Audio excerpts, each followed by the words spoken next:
One day, looking back at the first half of life, one suddenly realizes, having run too fast, talked too much, and argued too long over things that no longer matter.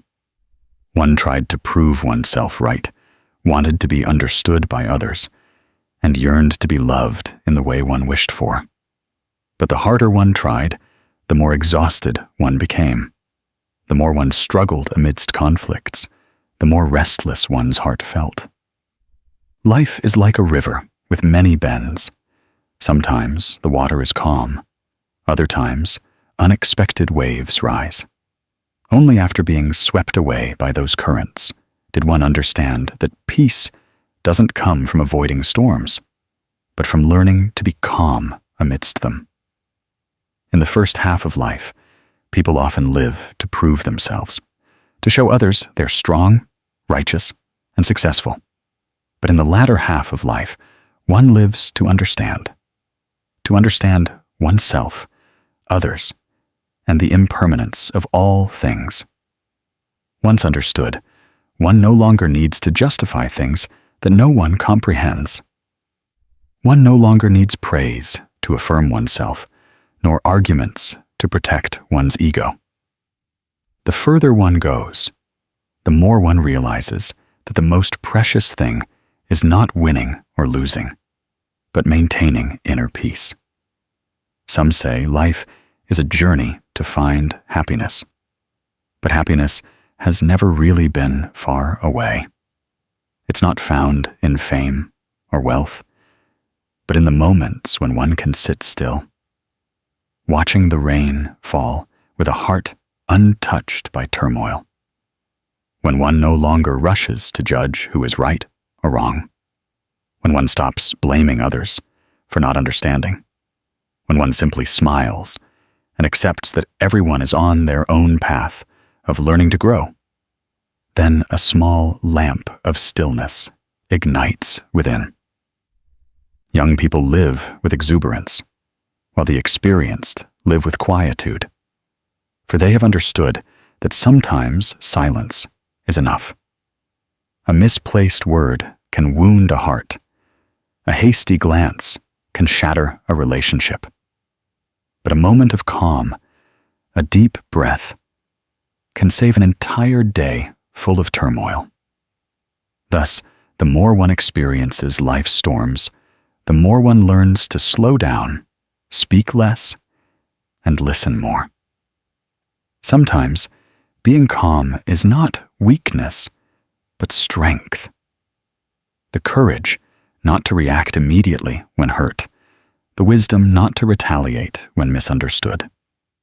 For calm people need not prove anything. They only need to maintain peace within their hearts. That peace is like a tranquil lake's surface, reflecting a clear sky, allowing angry clouds to gradually dissipate. In the latter half of life, learn to listen to your own voice. Don't rush after the noise out there, for the louder the noise, the more weary the heart. Only when we return to inner stillness do we see how peaceful this world is. Life remains the same, still full of struggles and gossip. But our minds have changed. A tranquil mind, even amidst the bustling marketplace of life, feels as if it's in a meditation hall. Those who know calmness are not without emotions, but they know emotions are merely clouds passing across the sky. Today's sadness may be tomorrow's joy. Today's tears may turn into tomorrow's smiles.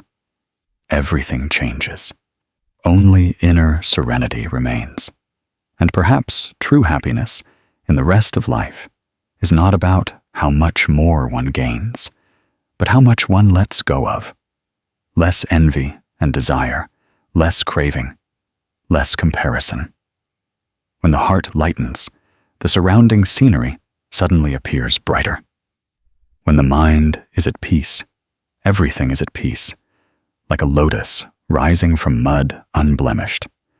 one can also live amidst myriad troubles and still keep a gentle smile.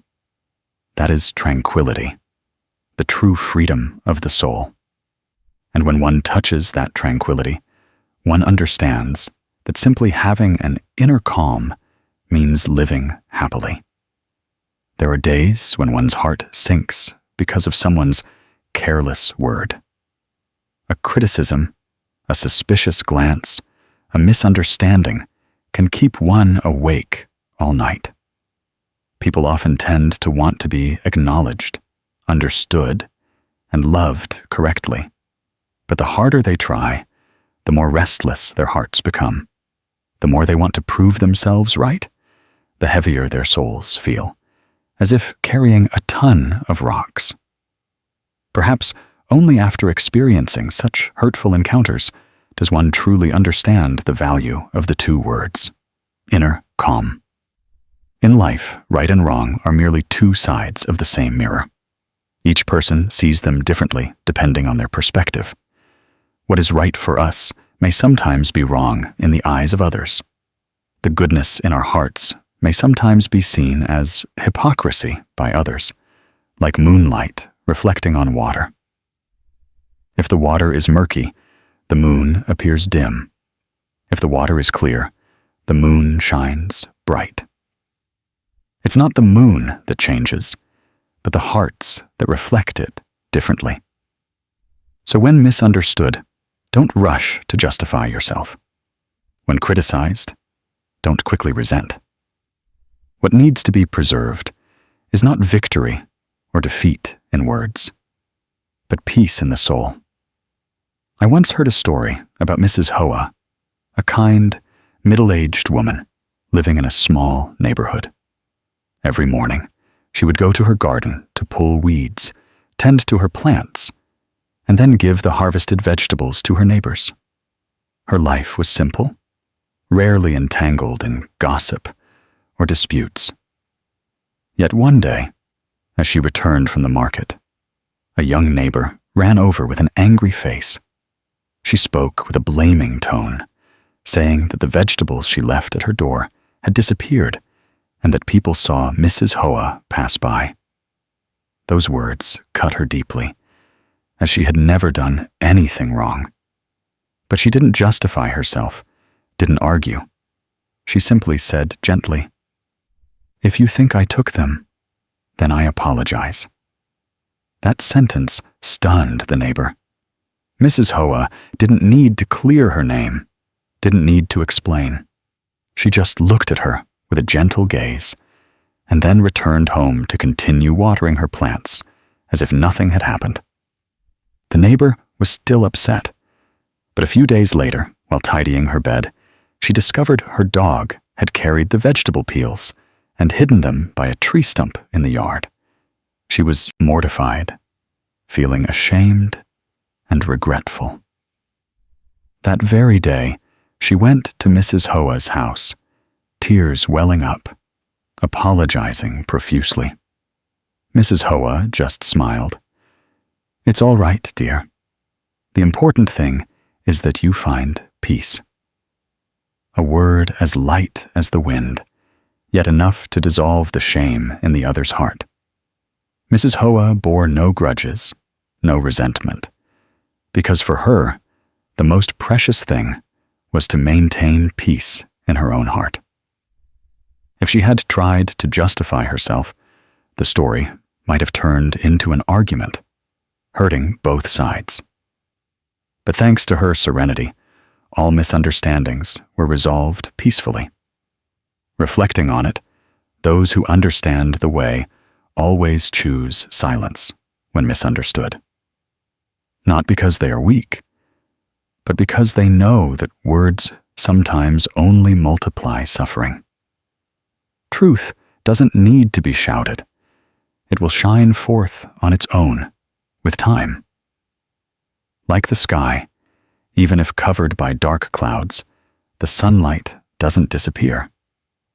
As soon as the wind changes direction, the clouds disperse and the sun returns. Buddhist scriptures teach that the wise do not contend. The virtuous do not resent. And the practitioners do not bear grudges. When the mind still wishes to contend, there is still suffering. When the heart still wants to prove itself, it has not truly understood itself. For what others think of us inherently does not belong to us. True peace does not come from being praised by others, but from knowing clearly that one is living virtuously, not doing anything against one's conscience. Letting go of right and wrong doesn't mean living indifferently, but knowing what is important to keep. Amidst 100 matters of winning and losing, the most valuable thing to hold on to is a peaceful mind.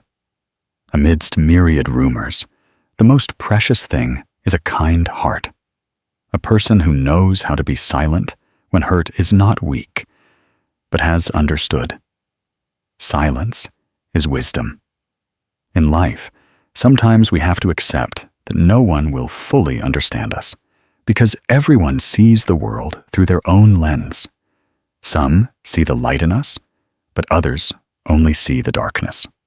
Some perceive good intentions, but others only see mistakes. We cannot control how others think. We can only keep our own hearts at peace. There are times when composure is the greatest strength. When insulted, we still smile. When misunderstood, we still do what is right. When others cause harm, we still choose not to retaliate. This is a sign of a mature soul, of a heart that knows how to love. In silence, I remember a friend once asking me, "If I'm misunderstood and say nothing, will people look down on me?" I simply said, "People look down on you because they don't understand. But if you react, you lose yourself." In silence, there can sometimes be pain, but there can also be profound peace. Because silence helps us hear our own hearts more clearly. It helps us see clearly who is truly worth keeping and who should simply be let go. The further one journeys, the more one understands that composure is wisdom and tranquility is strength. Only a tranquil mind is strong enough to illuminate and guard against disturbances. Only a calm person will not be caught in the whirlwind of right and wrong, winning and losing. When we learn to be silent without resentment and view life with gentle eyes, we will realize that all gossip and strife dissipate like morning mist, like a gentle river flowing over many rocks, yet retaining its clarity. People also need to learn to navigate life's encounters without letting their hearts become muddy. Murky water does not stop a river from flowing, and the words of others cannot stop our steps. As long as our hearts are pure, no matter what anyone says, it cannot disturb our peace. Therefore, when misunderstood, do not rush to justify. When slandered, do not rush to resent. Every word we utter in anger is an arrow that turns back to wound ourselves. Let time speak for us. Let our gentle hearts be the evidence. A person who lives truthfully will eventually be vindicated. Living in this world, do not expect others to understand your whole heart, because sometimes even we do not fully understand ourselves. Live so that every night you go to sleep with a peaceful heart, and every morning you wake up with a light mind. That is enough. Do not let matters of right and wrong disturb your heart. For what we need to preserve is not reputation, but inner stillness. As the Zen master once said, the deeper the water, the calmer it is. The more one understands, the more profound one becomes. Only when the mind is deep enough do we no longer wish to contend. Only when the heart is still enough can we smile at all storms. And ultimately, the simple lesson Mrs. Hoa left for her neighbor is also a lesson for each of us. No need for anyone to fully understand your heart. Justifying only further agitates the mind, while silence is the way to preserve wisdom and inner peace. When we can maintain tranquility amidst life's misunderstandings, no storm can knock us down. True happiness is not being praised by others, but living uprightly, gently, and serenely within. For simply having an inner calm means living happily. There were years when we kept our heads held high, trying to defend our truth, maintaining our stance, thinking that was strength, that was resilience. Until life dealt us heavy blows, did we understand that sometimes bowing down is wisdom, and yielding is peace. In the latter half of life, do not be afraid to humble yourself. For humbling oneself is not weakness, but the soul's maturity. It is the manifestation of compassion that has passed through countless years. Life is inherently like a river. Sometimes it's calm. Sometimes it's turbulent. One who knows how to live is not one who always goes against the current, but one who understands when to flow with the water. To humble oneself does not mean defeat, but knowing how to choose silence to preserve something more precious, inner peace. Many people suffer their entire lives simply because they refuse to humble themselves, refuse to say sorry, refuse to take a step back. They believe retreating is losing, and bowing is weakness. But after many weary years, when their hair has turned gray, they realize that there are some defeats that bring peace to the heart, and some bows that bring serenity to life. I once heard a story that silenced my heart for a long time. It was the story of Mr. Tu, a strict father who was a carpenter in the village. He had 4 children, all well-behaved. Only the youngest was stubborn, preferring to live his own way. When he grew up, he wanted to leave the countryside for the city to build a career, while his father wanted him to stay home and inherit the family trade. Father and son had a huge argument. Words spoken in anger hurt both of them. The son left, never once looking back. Mr. Tu maintained his pride, thinking his son was wrong, that he, as a father, had the right to teach. But years passed, the old house gradually lost its laughter, and family gatherings were no longer as full as before. Every time he saw the old wooden cabinet where father and son used to build furniture together, he felt a lump in his throat. One day, when he was over 70, he heard that his son was sick and hospitalized in the city. A mix of worry and regret surged in his heart. He packed a bag of fruit and sat on a red bus all night.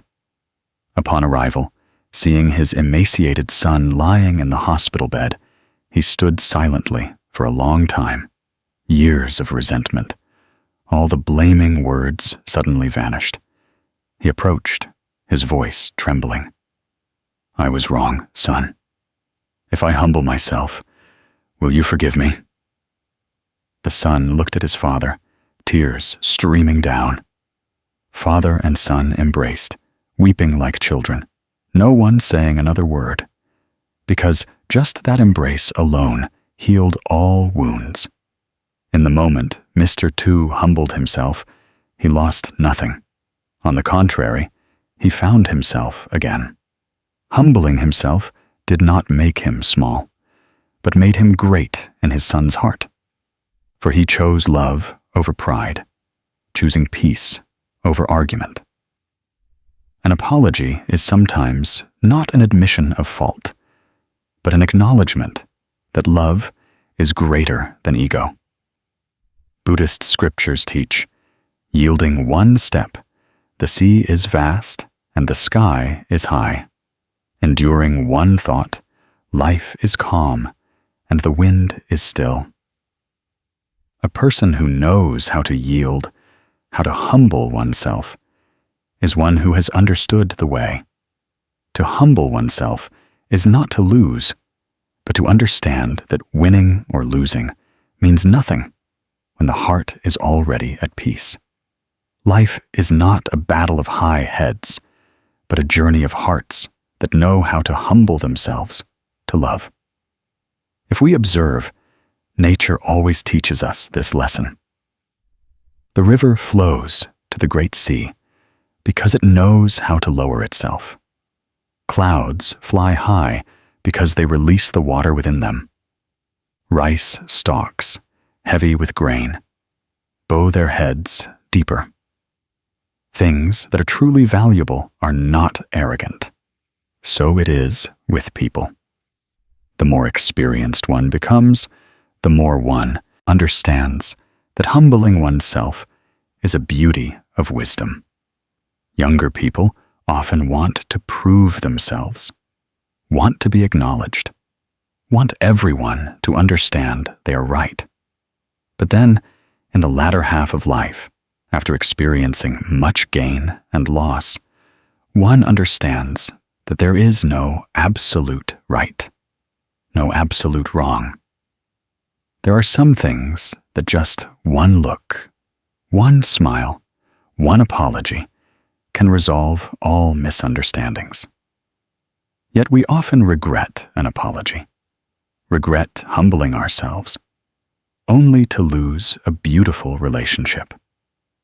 Humbling oneself is an art of living, a way to maintain harmony, to protect precious things.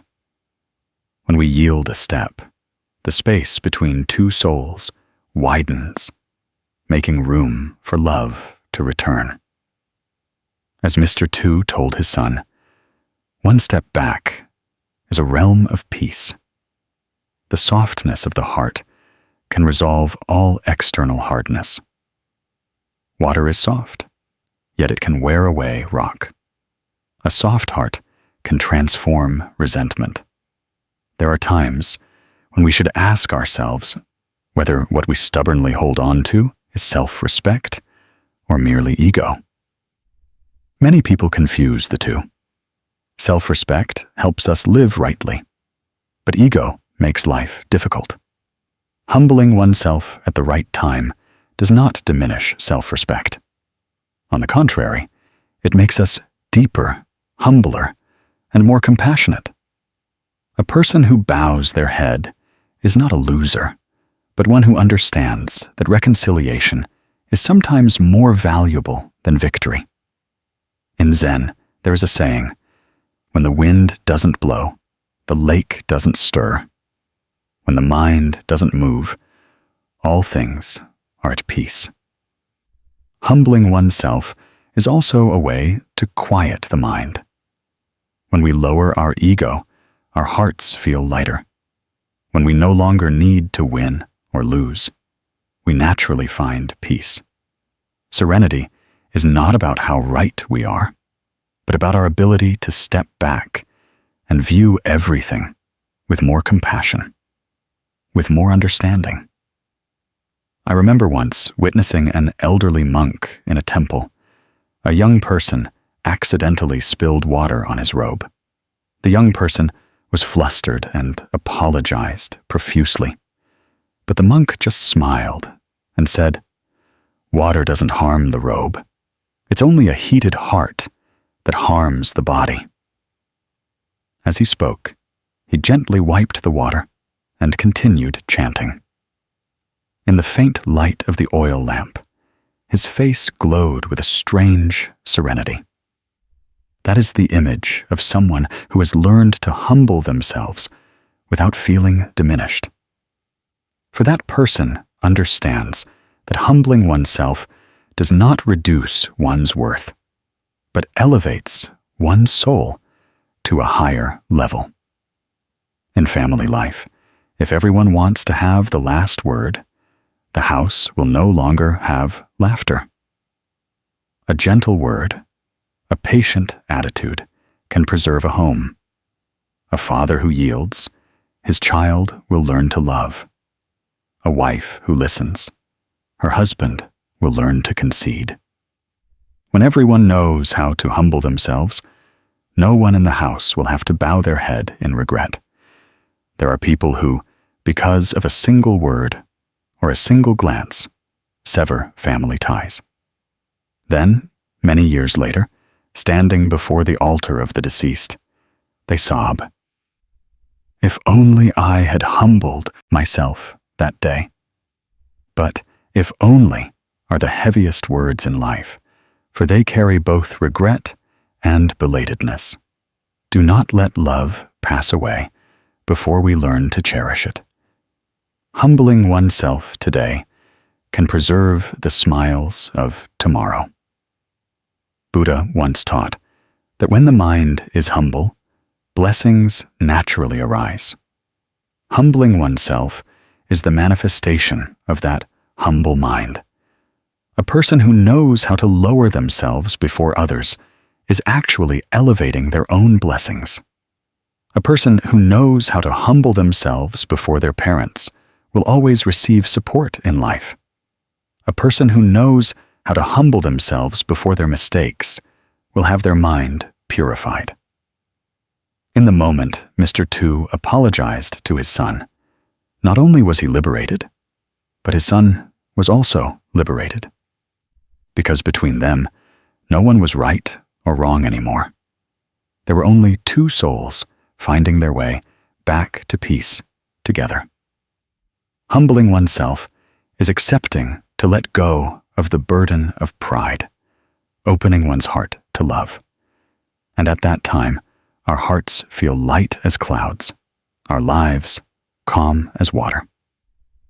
In the latter half of life, let's learn to humble ourselves, not because we are afraid, but because we understand, not because we are weak, but because we love. For after living half a life, what we need to hold on to is no longer illusory honor, but the people we love, the relationships that warm our hearts. A timely act of humility can sometimes save a lifetime.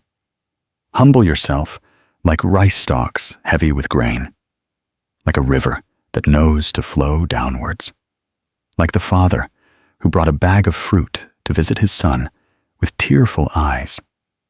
Let your heart soften a little so that love has a place to return. For in this world, everyone carries wounds. Only compassion can heal them all. And if anyone asks if humbling oneself makes us lose anything, smile and say, yes, we lose our arrogance and gain peace in return. Humbling oneself is not surrender, but a way to look deeper into oneself. When the mind knows how to humble itself, wisdom will shine. When the heart knows how to be still, peace will come. One step back, sometimes, is a lifetime of peace. There are mornings when we suddenly feel an emptiness in our hearts. Even with abundant material possessions, grand houses, and beautiful cars, we still feel a profound lack within. Amidst the rush of life, people are endlessly seeking happiness externally, forgetting that sometimes happiness lies in a warm bowl of rice, a peaceful breath, or a morning with golden sunlight filtering through the leaves. In the latter half of life, what one needs to learn is not how to acquire more, but how to let go of more. Less desire, less contention, less complicating life. For the simpler it is, the more peaceful the mind, the more modest, the more beautiful life becomes. Someone asked, what does simplicity mean? Is it living in poverty? Giving up all comforts? No, simplicity is not about lacking. It's about knowing enough. It's about cherishing a small home when you have one. It's about enjoying a humble meal because it's filled with love. Simplicity is an attitude towards life, a choice made by those who have weathered storms, experienced loss, and understood that fame and fortune are ultimately like morning mist. People who live simply are not doing so because they cannot live complicated lives, but because they no longer want to. In the Sutra of the Buddha's last teaching, I once heard an elderly friend say, "When I was young, I wanted many things. Now I just want to sit quietly in the morning, listen to the birds, drink a hot cup of tea, and watch the sunrise. That's enough." At the time, I just smiled. But the older I got, the more I understood that simplicity is, in fact, the pinnacle of sophistication. The wiser a person becomes, the more introspective they become, and the more they choose a simple way of life. For only in simplicity can we truly see our own hearts. Early in the morning, before the sun was fully up, the path leading to the small village temple gate was already filled with the faint scent of sticky rice. The aroma came from Mrs. Sao's small stall. Every morning, she would wake up at 3 a.m. to light the stove and cook a pot of hot, sticky rice, then carry it to the temple gate to sell to passers-by. She lived alone, without a husband or children, and was over 60 years old. People often asked Mrs. Sao if she felt lonely living that way. She would just smile. Why be sad? Every morning, people greet me. There are chanting sounds, a hot pot of sticky rice, and a few children stop by to say hello. That's enough joy for me. One morning, a young woman passing by on her way to work stopped to buy a packet of sticky rice. Seeing Mrs. Sao add an extra piece of sticky rice, the girl was surprised. "Do you make a profit selling like this? I see you often give extra to those who look poor." Mrs. Sao smiled gently. "I don't have much, but I still have my hands, and I can still cook a pot of sticky rice. Giving away a packet of sticky rice doesn't make me poor. When I see others with full stomachs, my own heart feels warm." Her words were as light as the wind, but deeply resonated within. In the eyes of the world, Mrs. Sao might be poor, but in the eyes of the way, she was the wealthiest person, because she knew enough and knew how to give. Some say modern life makes it difficult to live simply.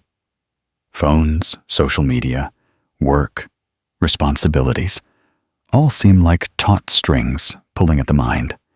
We fear lacking, fear losing, fear being left behind. But the more we fear, the more exhausted we become. In reality, what we need to let go of is not material possessions, but the demands within our minds. Let go of the need to prove oneself. Let go of the greed for more. Fear of loss disappears when the mind is no longer controlled by these things. Naturally, the heart becomes light as a cloud. Buddha once taught, "The contented, though lying on the ground, are still blissful. The discontented, though in heaven, are still dissatisfied." This is truly accurate. Some people live in luxurious villas, but cannot sleep peacefully at night, fearing loss.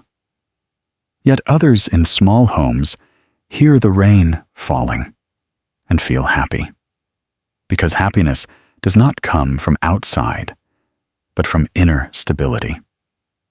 Simplicity does not mean giving up joy. On the contrary, those who live simply truly enjoy every small moment. They know how to smile when they see sunlight streaming through a window. They know how to be grateful when someone asks about them. Know happiness when they eat a warm meal with loved ones. They do not chase glamour. are not obsessed with distant things. They live fully in the present, and that very presence is happiness. In the Sutra of the Buddha's last teaching, I remember once, an old monk told his disciple, "The more you have, the more you suffer, because having much means having many things to keep, many things to fear losing. To find peace, first you must let go of more." It sounds simple, but it is a lifelong lesson. We often think happiness is having more, but forget that peace comes from knowing how to let go. Less craving, less comparison, less judgment. The less one has, the brighter the mind. Look at the flowers on the porch. They don't contend, don't compete. They just quietly bloom, quietly spread their fragrance. The happiness of a flower is to bloom fully. The happiness of a person is to live in accordance with their own heart. When we are as simple as a flower, the mind will naturally shine. Mrs. Sao had a small habit. Whenever she packed up her stall, she would clasp her hands towards the temple gate and softly chant, "Amitabha Buddha. Today, please let me sell all my sticky rice so I can buy more rice." Then she would smile gently, her eyes peaceful, like one who had let go of all calculations. People asked her if she hoped to be better off later in life. She replied, "I don't wish to be rich. I just wish to be healthy. As long as I'm alive and can still pack sticky rice, I'm happy." That simple sentence contained a profound philosophy. Life is for peace, not for competition. In Buddhism, there is a saying, "Examine oneself 3 times a day to see if one's actions are beneficial to others." A person who knows how to examine themselves is a person living mindfully.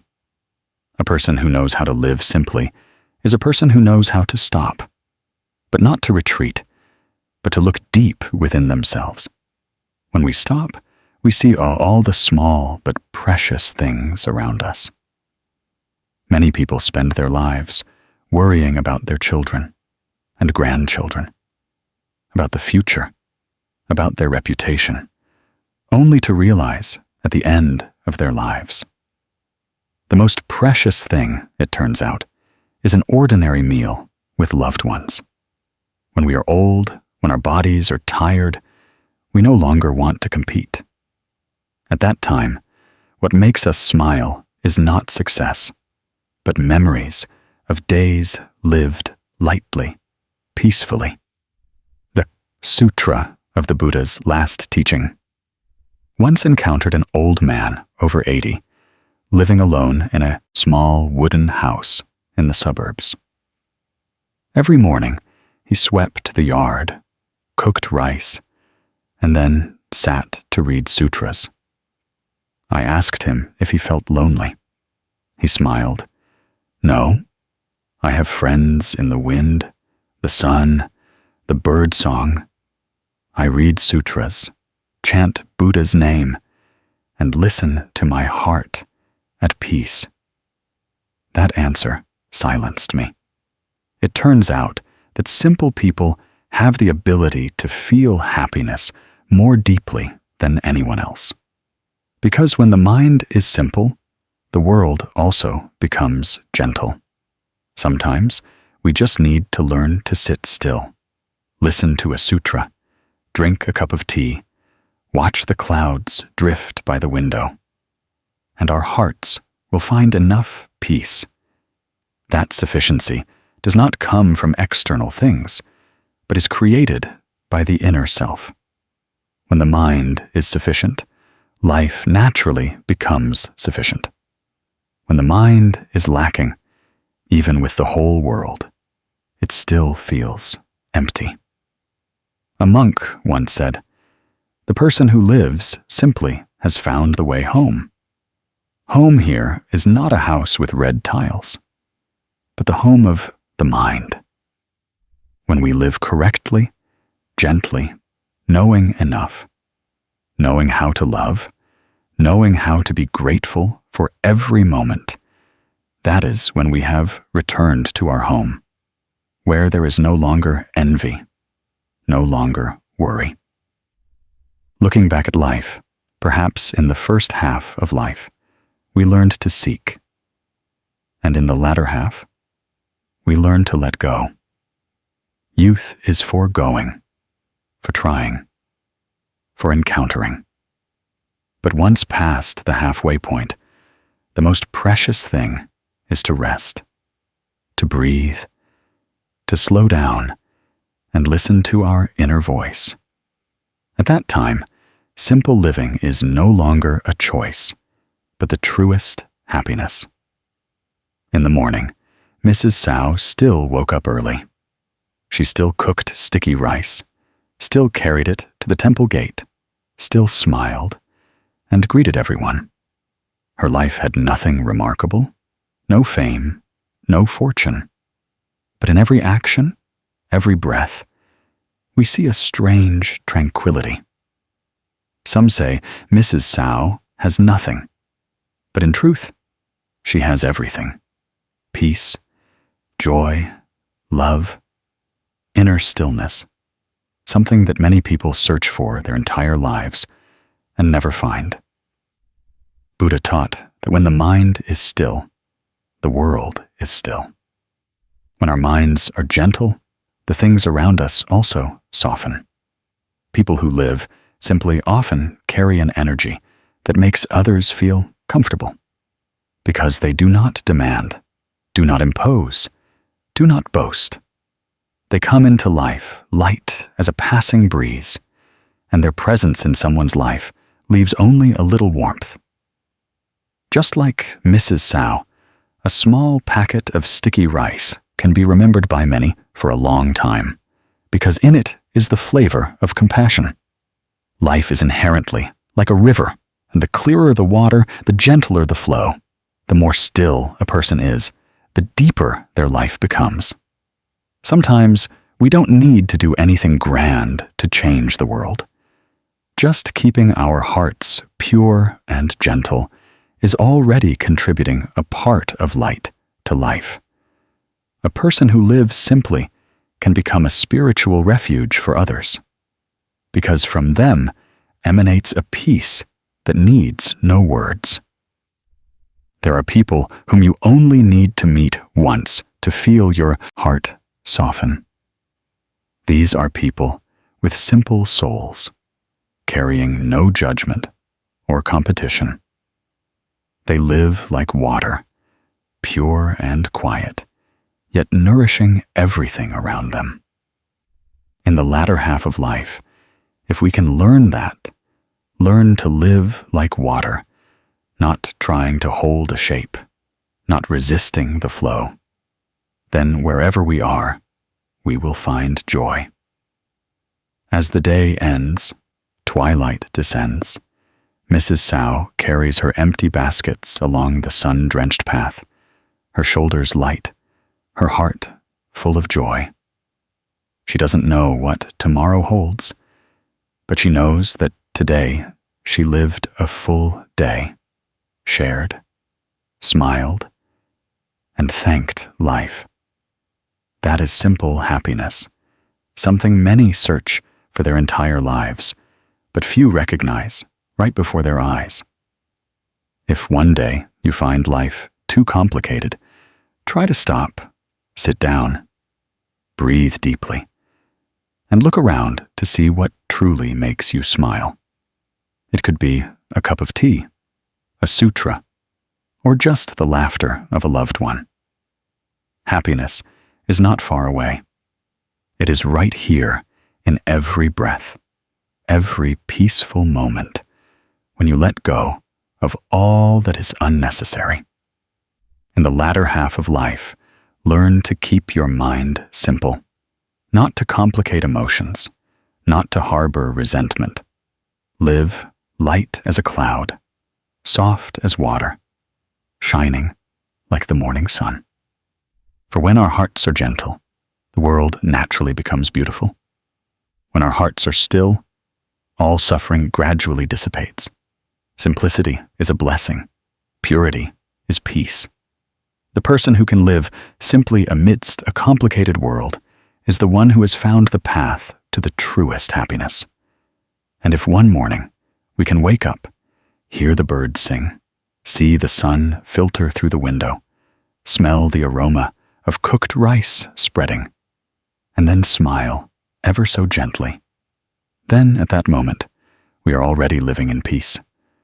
Life is like a long river flowing through countless seasons of sun and wind, sometimes calm, sometimes turbulent, sometimes clear, reflecting the sky and clouds, sometimes murky from rain and floods. So it is with people. There are days when our minds are as clear as autumn water, yet there are times when our hearts stir because of something very small. A look not to our liking, a word not to our taste, an unexpected event can cause us suffering. In truth, most of the things that make us uneasy do not come from the outside world, but from our own minds. A mind that is not at peace, even living amidst wealth, will feel a lack.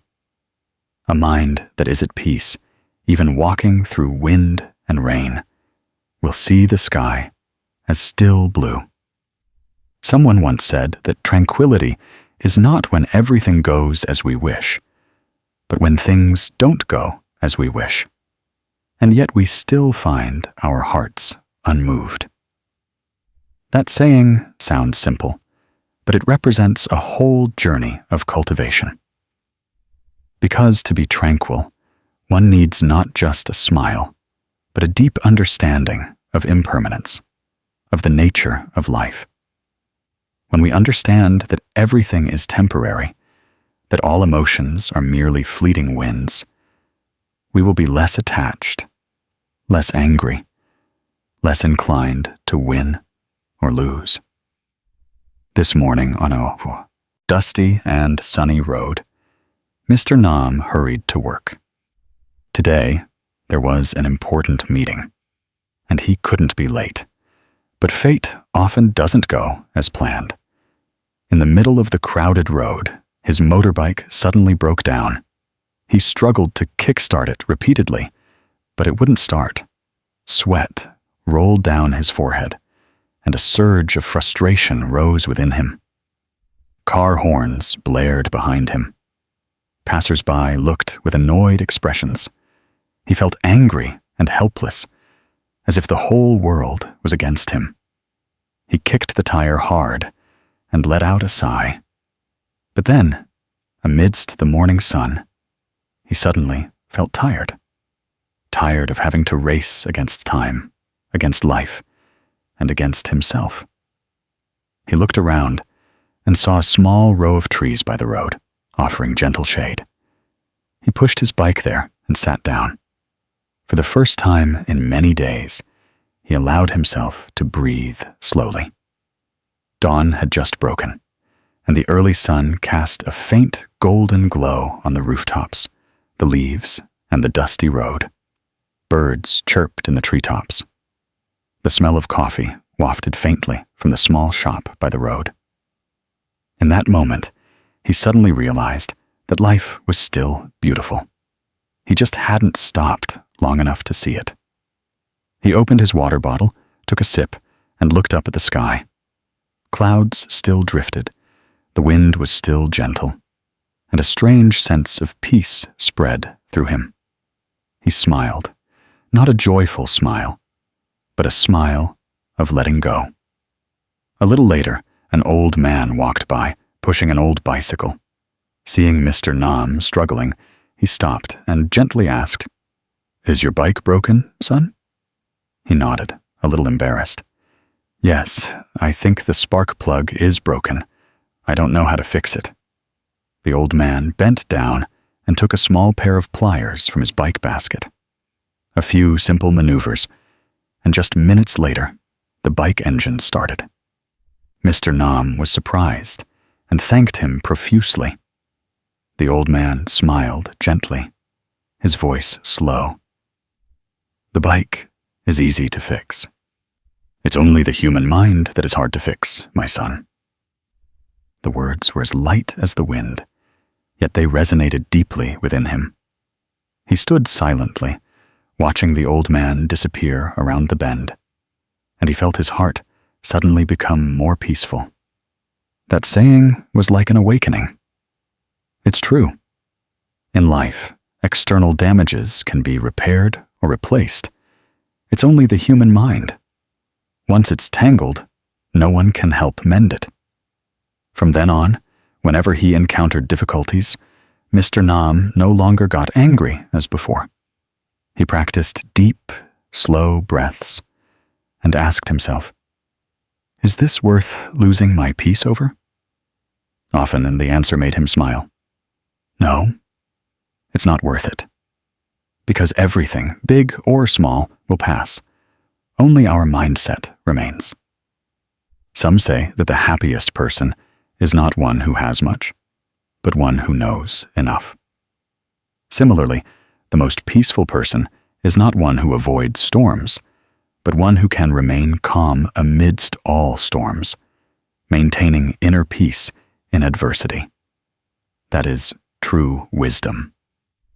The Buddha once taught that life is like a bubble, like a dream, like morning dew, like a flash of lightning. Learn to see everything as it is, without adding or subtracting. When we don't embellish events, don't exaggerate emotions, we will find our hearts much lighter. Many people think that tranquility is weakness or giving up. But no, tranquility is the strength of one who has understood. Understood that contention brings no peace. Understood that resentment only weighs down the heart. Understood that no one truly wins in this life. Only those who are peaceful are truly content. In Zen, there is a saying, "When the mind is peaceful, the world is peaceful." This means that when our minds are still, our surroundings also become gentle. A person walking with a tranquil mind, even when facing complicated situations, still maintains the light within their heart. Conversely, a person with an uneasy mind, even in a quiet place, finds life noisy. Consider how many times in a day we lose our composure over small things. An unwelcome word, a strange look, an unanswered message, a result not as expected. Each time the mind fluctuates, we pull ourselves away from the present.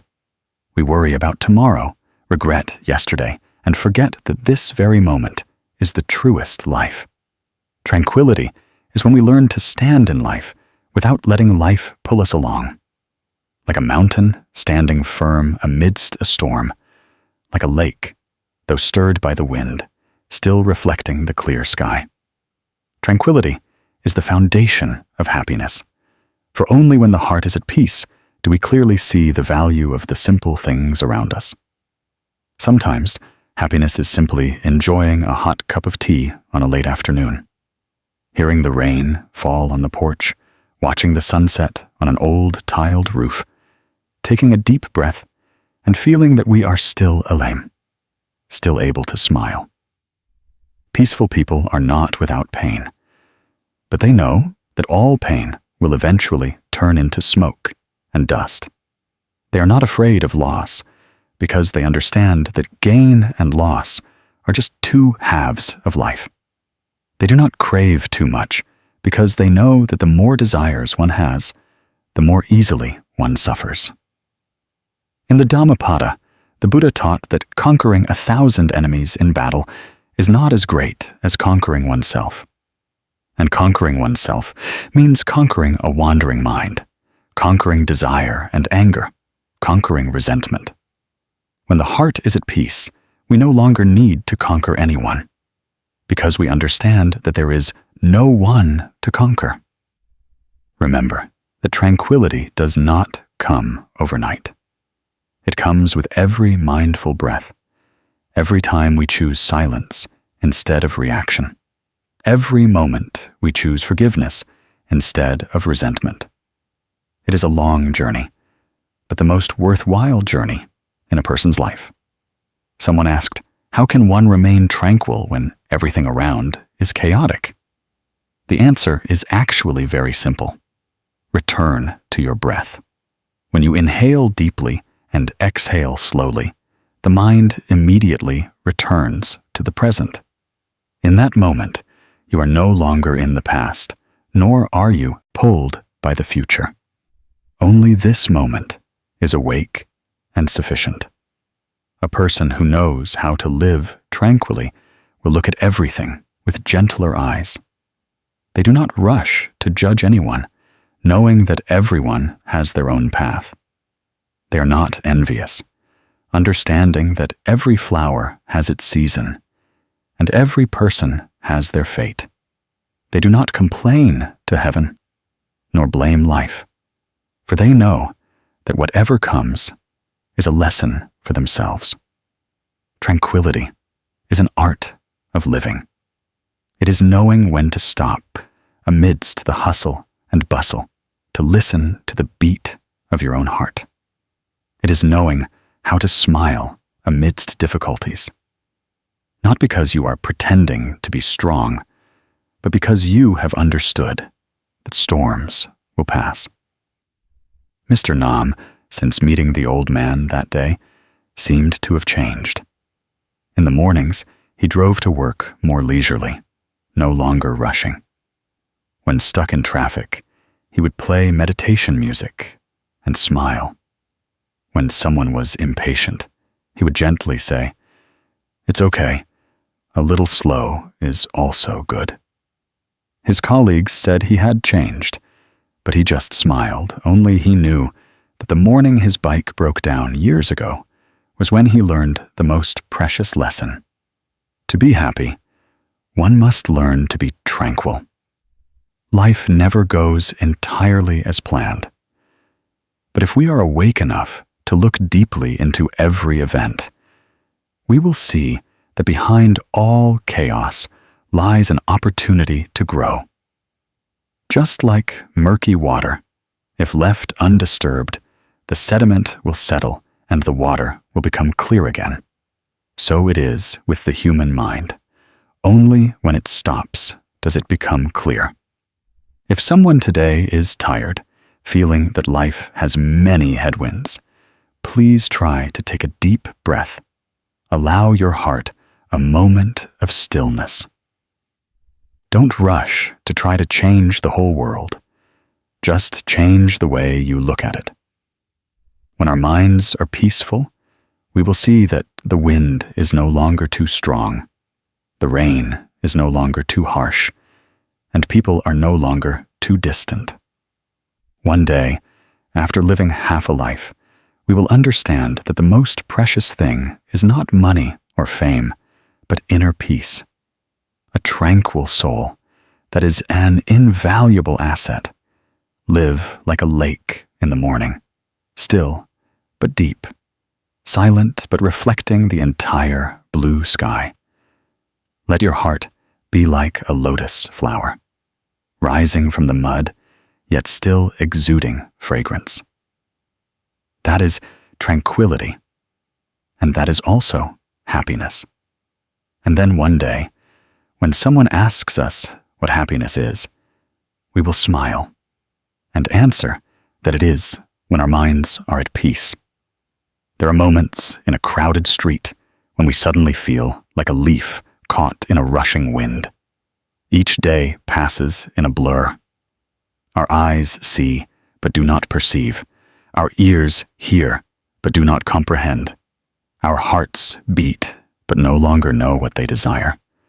People say time flies, but in truth, it is we who have lived too fast. We chase after distant things and forget what is close. We fear being late, fear falling behind, fear being forgotten. But we forget that sometimes slowing down a little is the way not to lose ourselves. One morning, the sky was clear and the wind was gentle. Birds chirped in the distance in the small house at the end of the alley. Ms. May, a retired teacher, gently brewed a pot of tea. Her hands had wrinkles, but her eyes were still as kind as they were when she stood at the podium. Steam rose from the tea, and the scent of jasmine spread. She sat down and slowly poured tea into a cup, raised it, and took a sip. Sunlight streamed through the window, illuminating her face, warm and strangely peaceful. In the past, she was a busy person, waking up early to prepare lessons, and late at night, still grading papers. For so many years, her schedule was packed.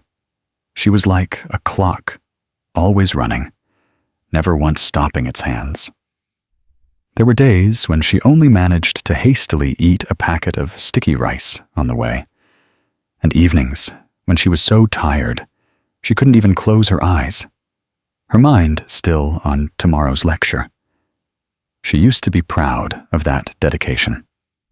Until she turned 50, her body began to send weak signals, a backache, an irregular heartbeat, a short breath. Everything reminded her that no one can run forever. On the day she retired, her friends threw a farewell party. Everyone congratulated her. Everyone praised her for her newfound freedom. But when she returned to her empty house, no longer hearing the students' voices, no longer seeing lesson plans, she suddenly felt an emptiness in her heart. All her life, she had lived for her work. When she finally got to rest, she didn't know how to live for herself. A long silence ensued. Then she looked out into the garden and saw several withered potted plants, leaves scattered all over the pathway. She sighed and asked herself, "Have I only known how to teach others how to live, but never learned how to live myself?" From that day on, she started waking up earlier, not to prepare lessons, but to listen to the birds singing in the branches. She bought a few new potted plants, watering them every morning. She brewed tea, opened the windows to let the sun into her room.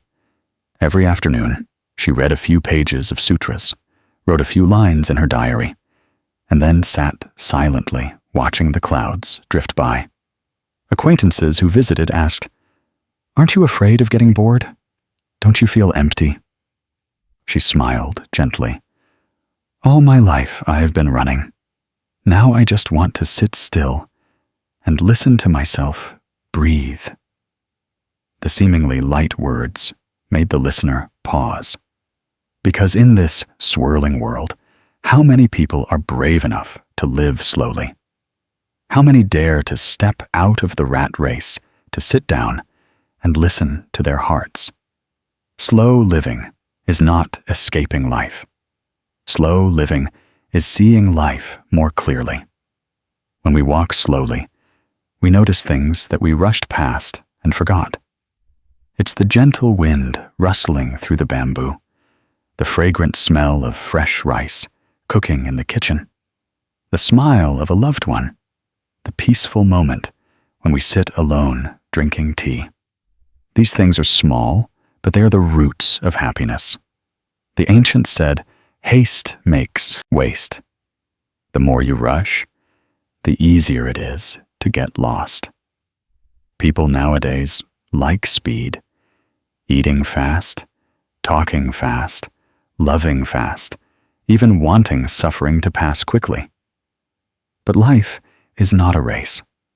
It is a journey to understand, to feel, to grow. And no growth comes from haste. In the Anguttara Nikaya, the Buddha once taught that one who knows how to stop in mindfulness, even for a single breath, has gone further than one who runs their entire life, forgetting where they are going. That teaching is a lamp shining in modern times. When we stop to listen to our breath, we are returning to our true home, the home of the present. Ms. Mai recounted that at first, she was also afraid of the silence. Waking up in the morning, there was no sound of the school bell, no one asking questions, no one needing favors. That silence made her feel as if she had been left behind. But gradually, she realized that within that stillness, there was a different rhythm, the rhythm of true life, the rhythm of her heartbeat, her breath, the rhythm of an ordinary but complete morning. She began to observe things more closely. A falling leaf, she watched it spin in the wind and then gently touch the ground. A cat, sunbathing, she saw its eyes half closed, peaceful, like a Zen master. A rainstorm came. She sat on the porch, listening to the sound of raindrops. She said, "Before, I didn't have time to listen to the rain. Now I know that the sound of rain also has a rhythm, like the breath of heaven and earth." When she slowed down, she felt that every small thing became meaningful. Brewing a pot of tea, taking a sip, watching the wisp of steam, she felt as if she were drinking a sip of time. Every drop of tea was a moment in the present, a breath of gratitude. Those who live slowly are not afraid of time passing because they know how to enjoy every moment. They don't count days by the calendar, but by the things they have truly felt. Waking up one morning and seeing the sunrise, watching the moon rise one evening, helping someone smile once. That is a meaningful day. Slow living does not mean stopping progress. It only means taking steadier steps. When we walk slowly, we don't stumble due to haste. When we speak slowly, we don't hurt others. When we eat slowly, we taste the deliciousness of every grain of rice. When we love slowly, we cherish every handhold, every glance. Slow living is conscious living, knowing that everything we do, say, and think leaves an imprint on our minds. When we rush, everything flashes by without deep impression. But when we live slowly, everything becomes profound. A thank you, a smile, an embrace all become memories. People who know how to live slowly are often more grateful because they have time to see the valuable things. They are grateful to those who helped them, grateful for the meal they eat, grateful for the cool breeze that blows across their porch. In contrast, those who live hastily often only see what they don't have, forgetting what is present. The Buddha once taught that if one knows how to stop and live in every breath, one will no longer fear old age or death. For when we truly live, we no longer fear loss. Death is only frightening to those who have never lived fully.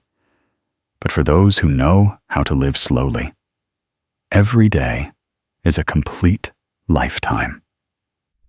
Ms. Mai said that what makes her happiest now is hearing the temple bell echoing in the morning.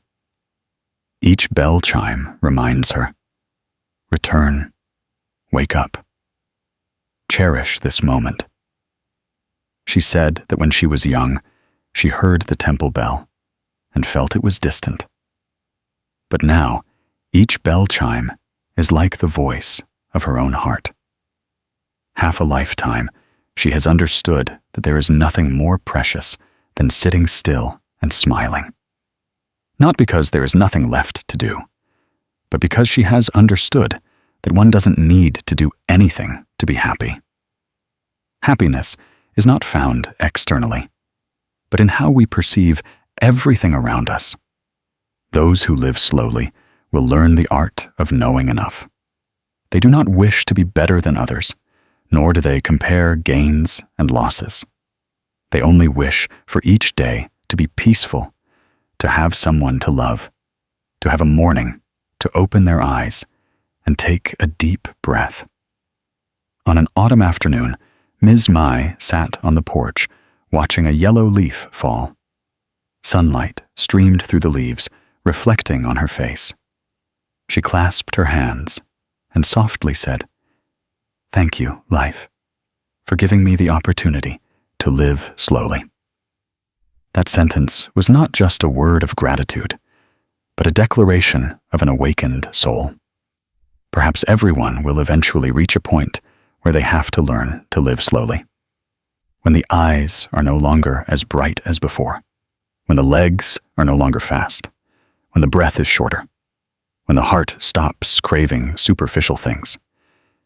It is then that we realize the most precious thing is not to go fast, but to go deep, to go within oneself.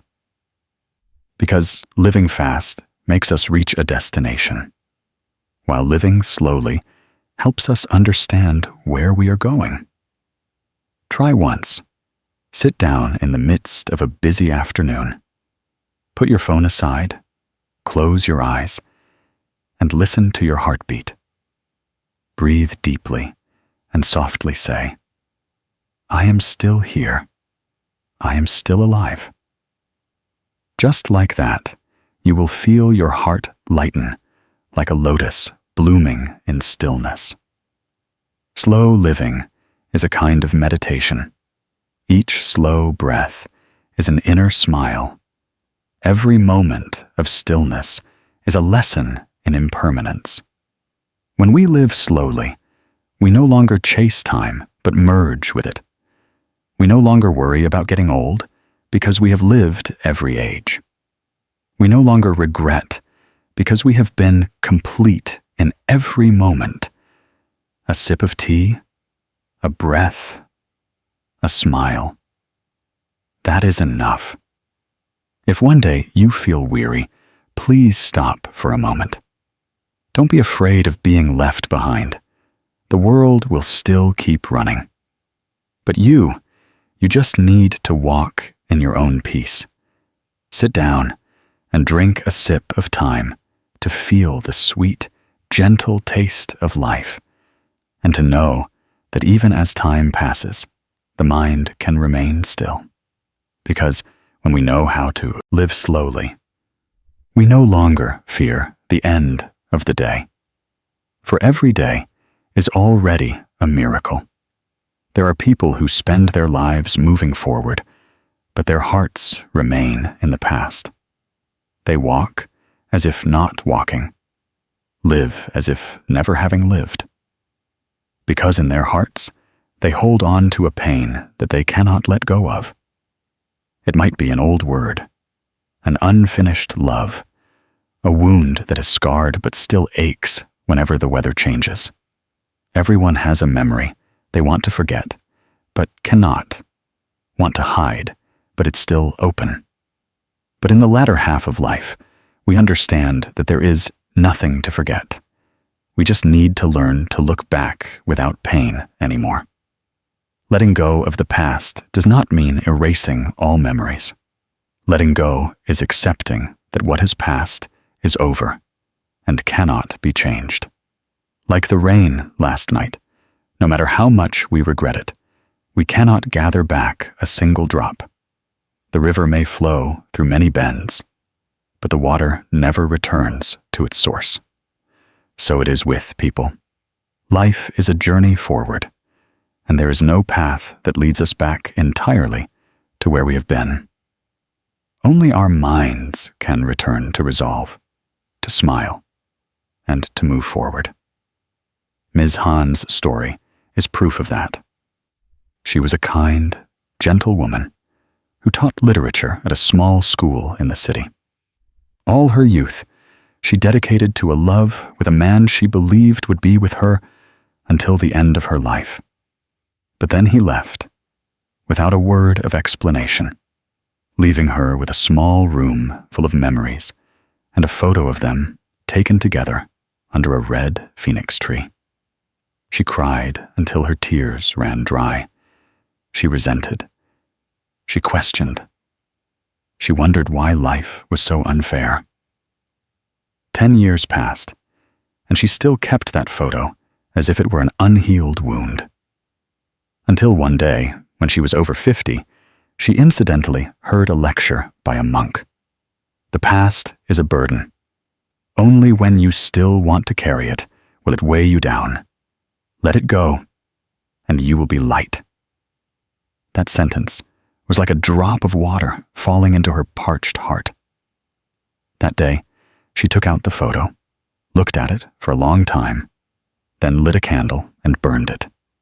In the light smoke, the image of the old love faded. She clasped her hands and chanted Buddha's name, tears falling, but no longer bitter. She said, "So, letting go is not forgetting, but no longer feeling pain when remembering." From that day on, Ms. Han was as if reborn. She began to practice meditation, plant flowers, and learn to listen. The sound of rain falling on the porch, the wind rustling through the leaves. She learned to smile at the present, even if it was just a warm cup of tea on a peaceful morning.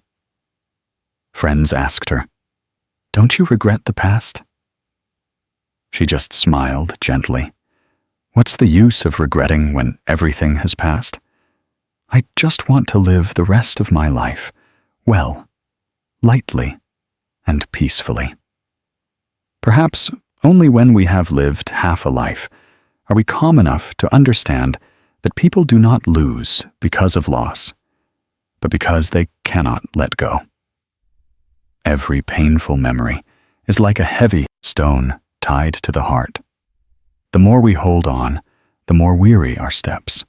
The more we resent, the heavier our hearts become. Letting go is not about being forgotten, but about wanting to live on.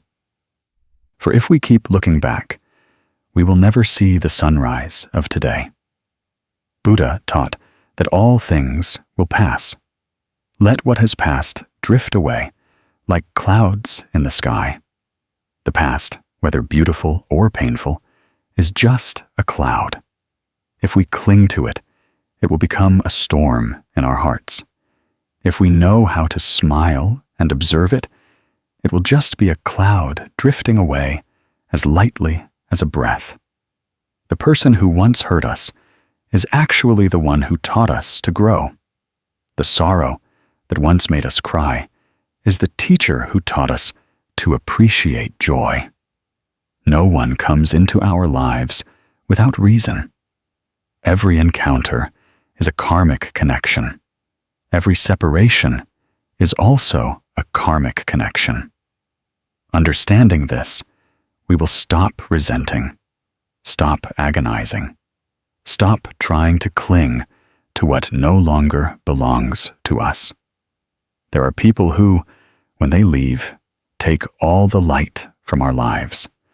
But when we know how to light up our own path with compassion, we will see that darkness is only an illusion. There are things that seem lost, but in reality, they open up new spaces in our souls, like a closed door, allowing the wind to pass through, like a fading flower, allowing new seeds to be born. Letting go is the same. It is not an end, but a beginning for a new journey, a journey of inner freedom. When the heart is entangled, everything becomes heavy. When the heart is at peace, even passing through storms, it remains serene. Someone asked, how to let go when the pain is too deep? The answer is, you don't need to forget, just accept. Accept that you have been hurt, been wrong, been foolish, loved, and lost. Because all of these are part of the human journey. Without pain, how would we know what peace is? Without night, how would we know to cherish the light? Just as the lotus rises from the muddy pond, the human heart also grows from the sufferings it has endured. I once heard a Zen master say, "Look at the past as you look at water flowing under a bridge. Don't bend down to scoop it up, for the water has already gone." That saying seems simple but is profoundly meaningful. For years, we have bent down trying to retrieve what cannot be, while happiness is still waiting ahead. There are people who spend their entire lives regretting what they have lost, forgetting that life is always opening up new moments. Waking up every morning to see the sun, to breathe deeply, is already a miracle. So why do we keep living in the past? Letting go of the past does not mean forgetting everything, but keeping what is precious. Like a gardener pruning dry branches for new flowers to bloom. Keep the beautiful memories like flowers in your heart, and let the wind carry away the withered sorrows. Whenever you remember, smile and say, "Thank you for what once was." That is the gentlest way to say goodbye to what has passed. In Zen, there is a beautiful saying, "When the mind lets go, the scene naturally calms." That is indeed true. When we hold on to resentment, every scene appears dark. When the heart opens, everything around us becomes brighter, lighter, more beautiful. Everyone in life has their own hurts, but the happy person is not one who has never been hurt, but one who knows how to smile after crying, knows how to move on after falling, knows how to be grateful even for the things that brought tears. In the latter half of life, what is important is not how much wealth or fame we have, but whether we can sleep peacefully every night, whether we can look back at life without regret. There are wounds that only truly heal when we stop touching them. There are memories that only stop hurting us when we smile at them. When we let go, we lose nothing. On the contrary, we gain everything: freedom, peace, our true selves. Learn from Ms. Han. Burn the old photo in your heart. It doesn't have to be a real picture, just an image in your mind. Whenever you remember someone, instead of resentment, send them a wish for peace. Whenever the past rushes back, instead of resisting, smile and embrace it. Slowly, the memories will become gentle, like a silent river flowing by, leaving only stillness in your heart. A person who knows how to let go is one who understands that everything in life is impermanent. Love comes and goes. People meet and part. Joys and sorrows are merely waves on the surface of the mind's lake. We cannot stop the waves, but we can keep our hearts from raging. If one clings to things that have passed, it's like embracing ashes and mistaking them for fire. Letting go is not losing. Letting go is seeing clearly what remains. The Buddha taught that one who knows how to forgive is the one who liberates themselves first. Forgiveness is not because the other person deserves it, but because we need peace. The past cannot be changed, but the future is still open. Everyone has the right to choose how they live the rest of their lives. Either continue to sink in old suffering, or stand up, smile, and move forward. And when we choose peace, everything else also lightens. If today you are still burdened by some pain, try to sit down, close your eyes, take a deep breath, and whisper, "Everything has passed. Let it be as light as the wind, like clouds. Then let go, and let the wind carry it away. You will feel your heart lighten, like a bird just released from a cramped cage. The sky is still blue, the sun still shines on your shoulders, and life is still waiting ahead. Life is short. Don't waste it in sorrow. Every moment we are alive is a gift. Live fully in this moment with gratitude, with a smile, and with tranquility. The past is only a place to learn, not a place to live. Learn from it and move on lightly, like a leaf falling onto water. No sound, no trace, just stillness and peace in the heart. When we know how to let go, we truly begin to live for today, to live for what we have, to live for the people who are with us. Happiness is not in what has been lost, but in how we look at what remains. And in that gaze, if there is compassion, gratitude, and tranquility, then even if life is not perfect, we can still smile. In the latter half of life, the most precious thing is not how much we keep, but how much we let go. Each time we let go of something, we gain a moment of peace. Each time we forgive someone, we find our hearts expanding. Let each day be a new page, light, free, peaceful. For when the mind is at peace, everything is beautiful. Letting go of the past is how we give back to our hearts the freedom they deserve. And only when the heart is truly light can we hear the sound of peace resonating in life. Through the years of the first half of life, we gradually realize that people suffer not because of material lack, but because they too easily let others hold the key to their joy. We often let our emotions be swayed by someone's words. Let a cold glance be enough to disturb our minds. Let an act of betrayal shatter our trust. We live as if our happiness is a gift that others must bestow upon us. Then, when it is taken away, we suffer, agonize, and resent. But then one day, when the heart is weary enough, when the last tear has dried, we realize that no one can cause us suffering if we don't allow it.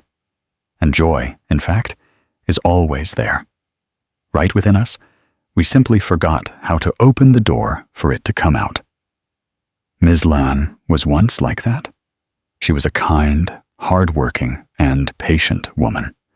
All her life, she lived for others, trusted people, loved people, and was ready to sacrifice herself to help someone overcome difficulties. Among those she helped was a close friend, whom she considered family. The two of them once nurtured a dream, opening a small restaurant that served simple, heartfelt dishes. Ms. Lan invested her effort, her assets, even pouring in all the money she had saved for years. She trusted implicitly, without guarding or calculating.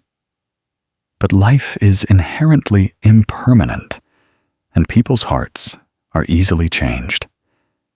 When the restaurant started to thrive, that friend gradually alienated her. At first, it was cold words, then hiding the ledger, and finally, quietly changing the ownership papers of the restaurant to her own name. Ms. Lan never expected that the person she loved like a sister could treat her that way.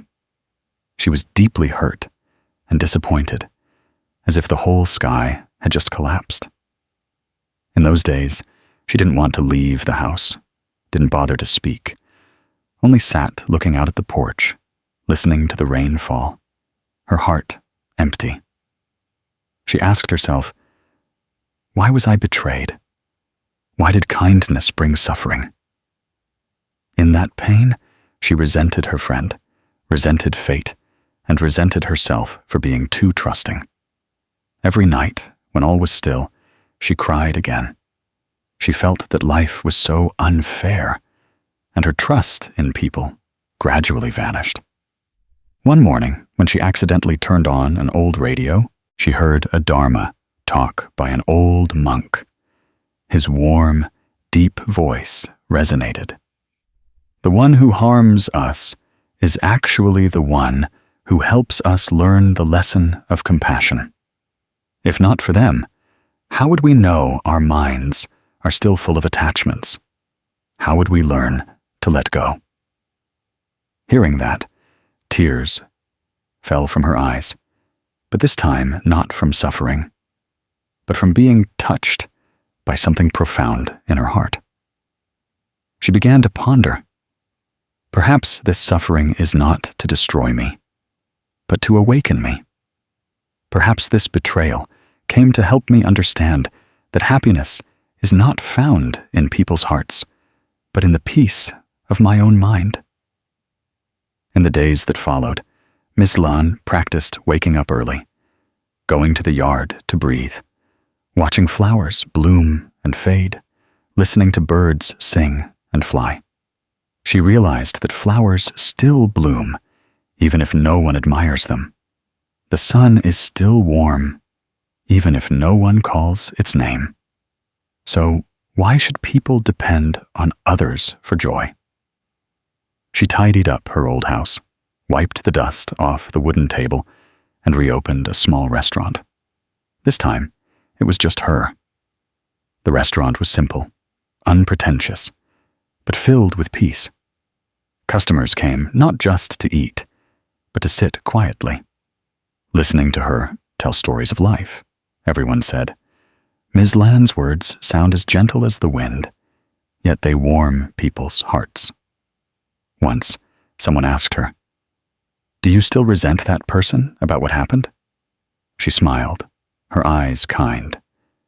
"No, because thanks to them, I learned how to live more peacefully. They took my external possessions, but they gave me a lesson more precious than gold, how to hold the key to my own joy." Indeed, in life, we cannot avoid being hurt. But the important thing is not who hurts us, but what we do with that pain. Some choose resentment, some choose to let go. Some carry wounds throughout their lives, while others turn them into a light that illuminates their own hearts. If we let others hold the key to our happiness, they can take it away at any time. Just one criticism, and we feel sad. A cold glance, and we feel lonely. One betrayal, and we feel life has lost its meaning. But if we understand that happiness is not external, but internal, then even if the winds of life change direction, we will stand firm, like a pine tree in the wind. Those who understand this naturally live lighter. They are no longer bothered by praise or criticism, nor do they let anyone define their worth. They know that as long as their mind is clear and kind, even if others misunderstand, life will remain peaceful. In the Dhammapada, the Buddha taught that conquering tens of thousands of armies on the battlefield is not as great as conquering oneself.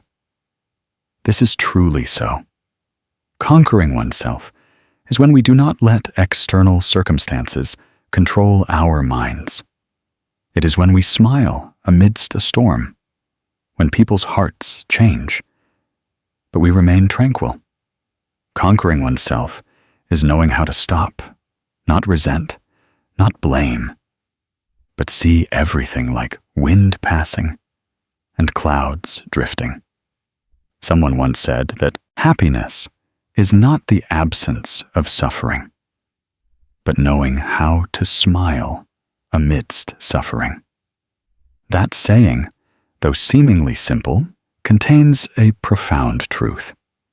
For when our minds are calm enough, suffering also lightens. When we do not depend on others to be loved, to be understood, then our hearts are naturally filled with love. In this life, everyone sometimes gets hurt, betrayed, or disappointed. But do not let that close your heart. Be like a lotus flower, growing in mud, yet not tainted by its smell. Be like a river, flowing over many rocks, yet still singing a gentle tune. Those who have experienced brokenness deeply understand what peace is. Just like Miss Lan, after years of tears, now all she needs is a mild, sunny afternoon, a warm cup of tea, a small smile from a customer visiting her shop. That is enough. She doesn't need anyone to praise her, doesn't need anyone to pity her. She just needs her heart to be free of resentment. When we know how to keep the key to joy, life no longer depends on anyone. We no longer wait for others to make us happy, nor fear others making us sad. Joy then becomes a self-sustaining source of light, radiating and illuminating even the dark corners of others' hearts. Sometimes just one thought can change an entire life. Instead of asking why they did that to us, ask what we can learn from it. Instead of hoping others understand us, learn to understand ourselves. Once we understand ourselves, we no longer need to prove anything to anyone. People say happiness is when you feel joy without needing a reason, because that joy comes from inner fullness, not from external conditions. When we learn to stop, to be grateful even for adversity, we truly live in peace. In the storms of life, some choose to find shelter. Others choose to learn how to stand still. Those who stand still are the ones with an unshakable inner self. They understand that the wind cannot carry away what is deeply rooted in the earth. And true joy is the same. It cannot be taken away if we maintain the root of peace within our hearts. Ms. Lan learned that lesson and lived peacefully until the end of her life. Her small shop became a place people sought out when their hearts were weary. Some young people came just to sit quietly and listen to her speak. Happiness is not in the hands of others. It is in how you face life. Remember that joy is not a gift given by someone else, but a seed you plant in every thought, every word, every action. When you keep your mind gentle, your heart clear, then wherever you go, you will see flowers blooming in your heart. Ultimately, the most fearful thing is not being betrayed, but losing faith in oneself. Do not give the key to your joy to anyone, because no one understands your heart better than you do. When you learn to open the door to peace yourself, you will realize that joy has never left you. You just forgot how to see it. And that is happiness. A happiness that does not come from outside, but arises from stillness, from gratitude, from letting go, and from the belief that even if life changes, you can still smile. Joy is not found in others, but within yourself. When you don't entrust your happiness to anyone, you gain control over your life. In the morning, when the first light gently falls through the window, life opens up a new day. Some wake up with worries not yet dissipated. Some are so busy they forget to smile. And some sit quietly with a cup of tea, silently watching the sunrise with a heart full of gratitude. Amidst the hurried flow of life, how many still remember that simply living one day, fully in love, is already a happy day? We often think of love as something grand, something that requires conditions, something reserved for close relatives. But in truth, love is simply a kind glance, a compassionate smile, or a warm word. Love doesn't need to be spoken loudly. It needs to be expressed with a genuine heart. Someone asked, "Why live with compassion when this world is full of deceitful and ungrateful people?" The answer lies in the fact that compassion is not to change others, but to help us find our own peace. When we open our hearts to love, we escape the shackles of anger, selfishness, and suspicion. When our minds are pure, all worries naturally dissipate like morning mist. As the Buddha taught, the mind itself is the light that dispels the darkness of ignorance. A compassionate person doesn't need to do great deeds. Just living one day in love can already change the world. Bin was a third-grade student, kind and well-behaved. Every morning, his mother prepared him a small lunchbox containing fried egg, boiled vegetables, and a little braised meat. His mother always reminded him, "Eat slowly, son. Be grateful for the rice. Be grateful to those who made it." Bin didn't fully understand the profound meaning, but he felt the love through every meal his mother cooked.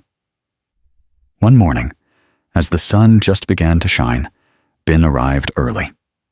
At the school gate, he saw an old beggar huddled, his hands trembling as he clutched an old aluminum bowl. His clothes were torn, his face gaunt.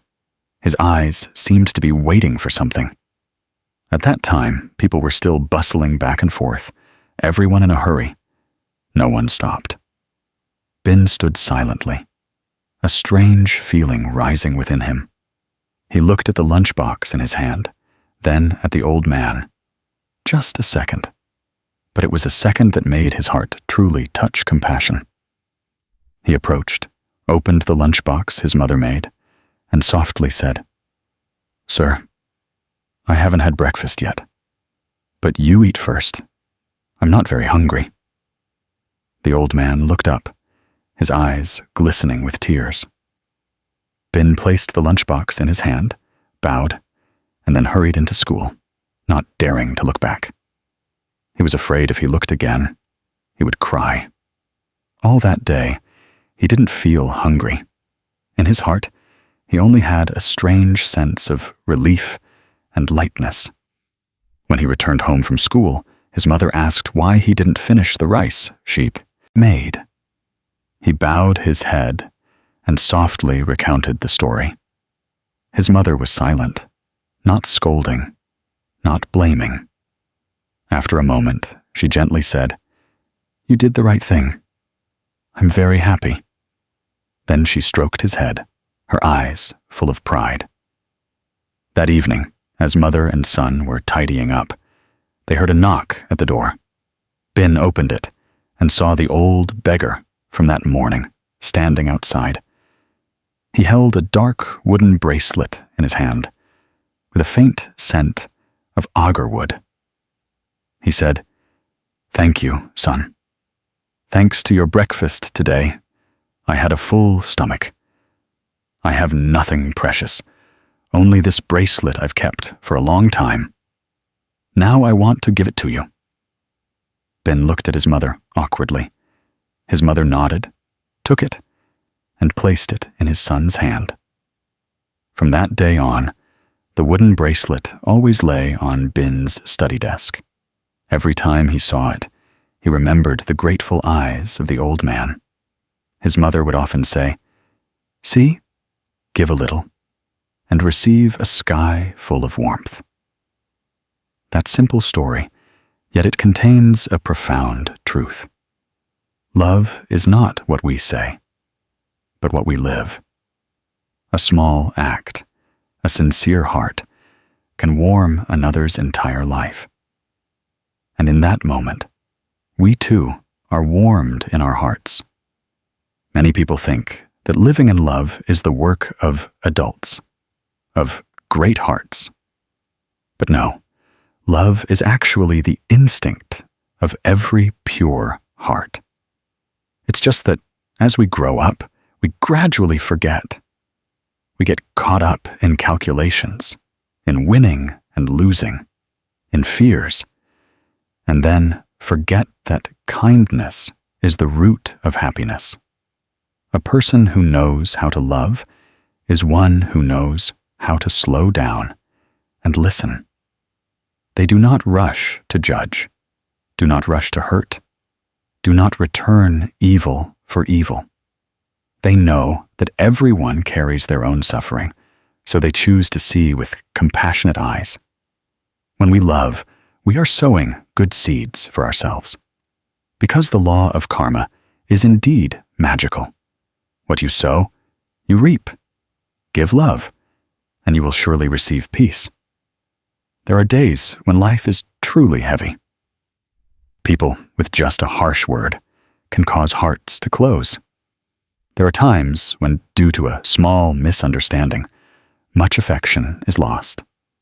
If, at such times, we could stop, take a deep breath, and look at the other person with gentle eyes, perhaps all the storms would subside. Love has the power to resolve things that reason cannot. In a sutra, the Buddha once taught that hatred cannot be extinguished by hatred. Only love can extinguish hatred. When we open our hearts, the light within us spreads, and darkness automatically dissipates. Love does not make us weak. It makes us stronger. Because only a person with a broad heart can forgive, can be compassionate. Forgiveness is not forgetting the mistakes of others, but letting go of the burden in our own hearts. The more we love, the lighter we feel. Try living one day like that, a day just for love. Wake up in the morning instead of rushing with plans.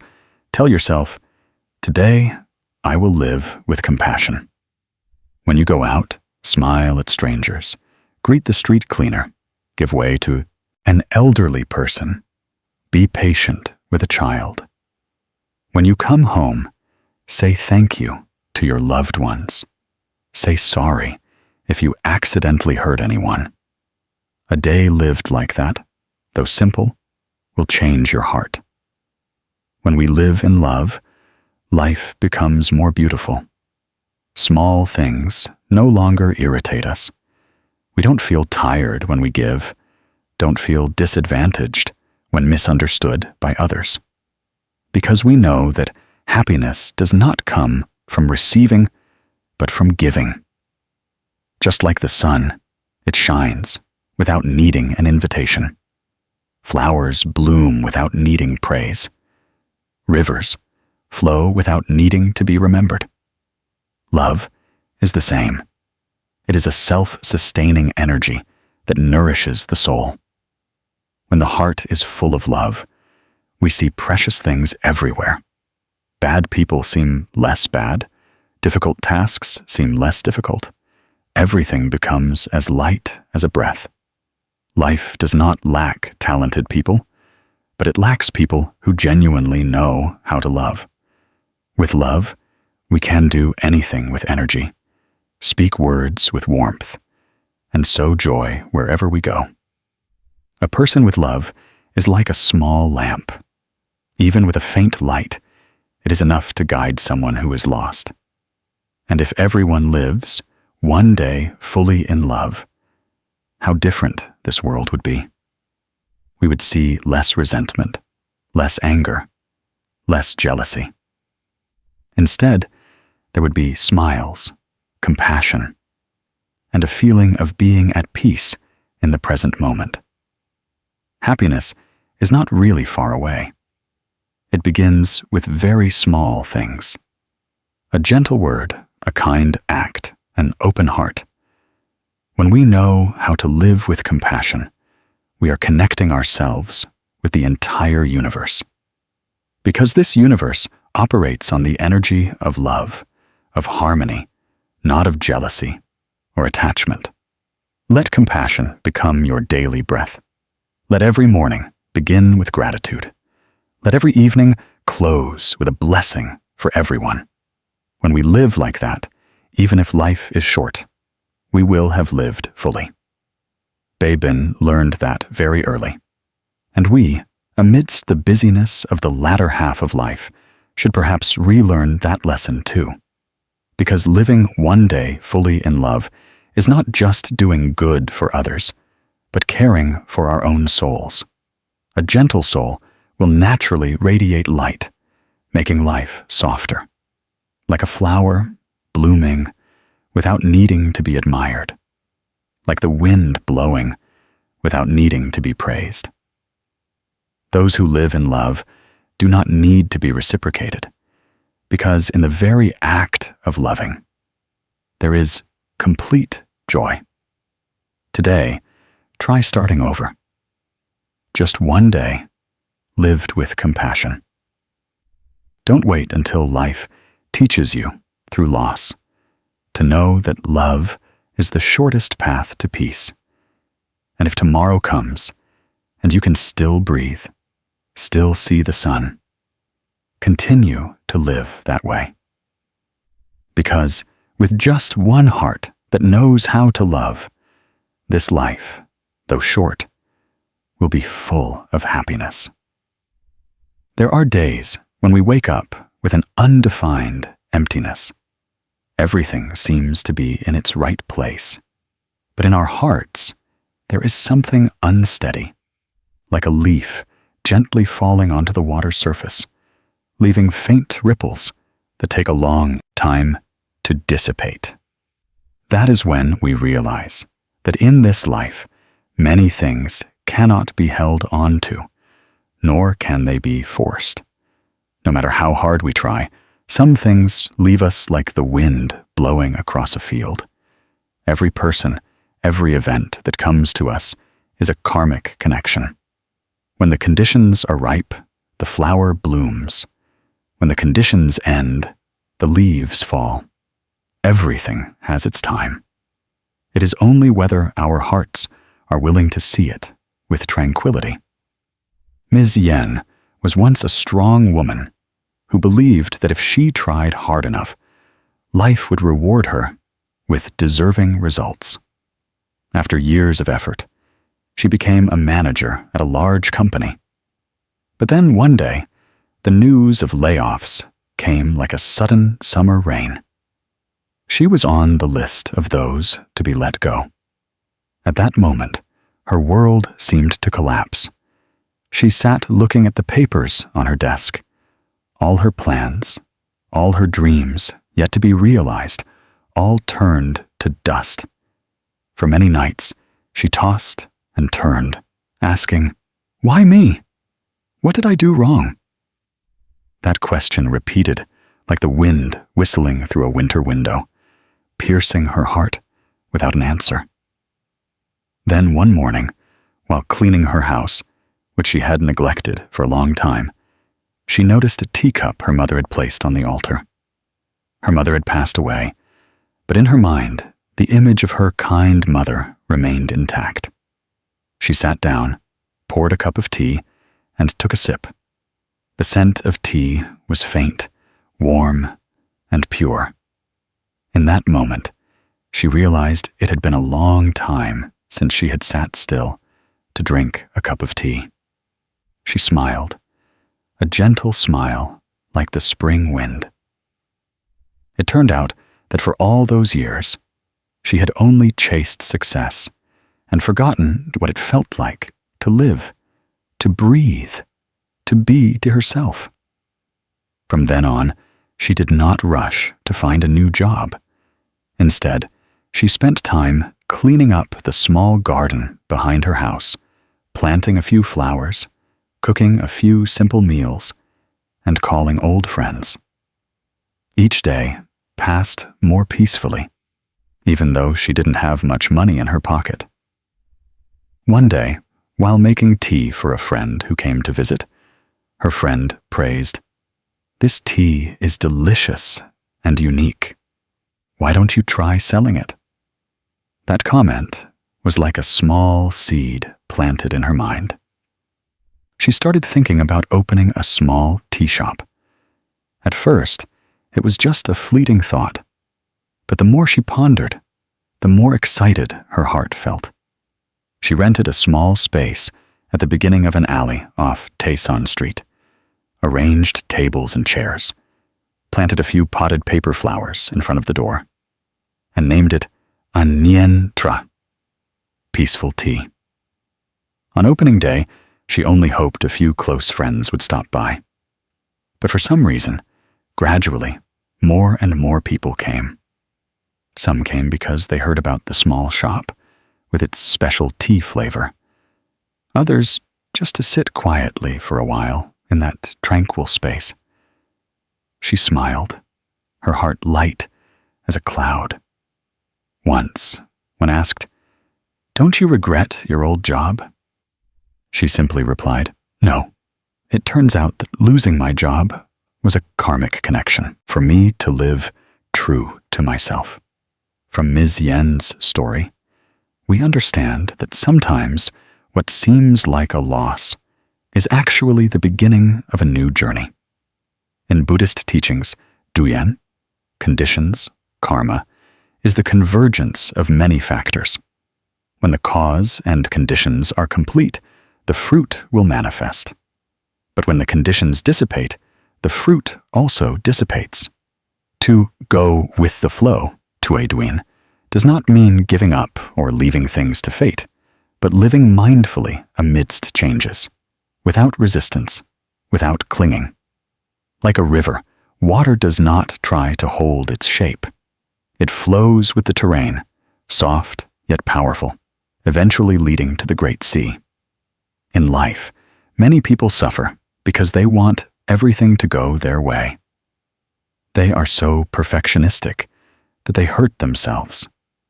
Just an unwelcome word, and they are upset. A plan changed, and they worry. Someone leaves, and they panic. But life is inherently imperfect and not eternal.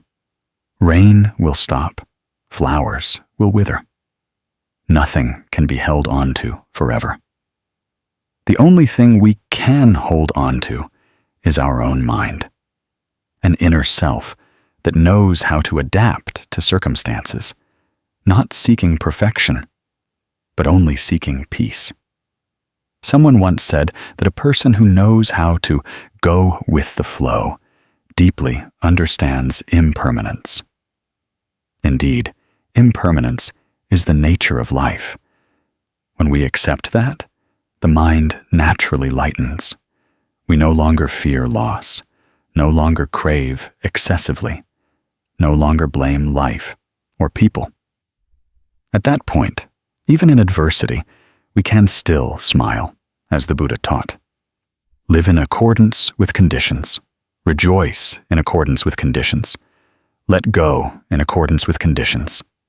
That is freedom in this mortal world. Once, a customer visited Ms. Yen's tea shop on a rainy day. He sat silently, watching raindrops flow down the window pane, and softly asked, "Don't you find life this simple to be boring?" She just smiled. "Before, I thought like you. But now I see that peace is a luxury, that people have to travel far to realize it's right beside them." Her voice was gentle, but profound. He looked out at the rain and nodded.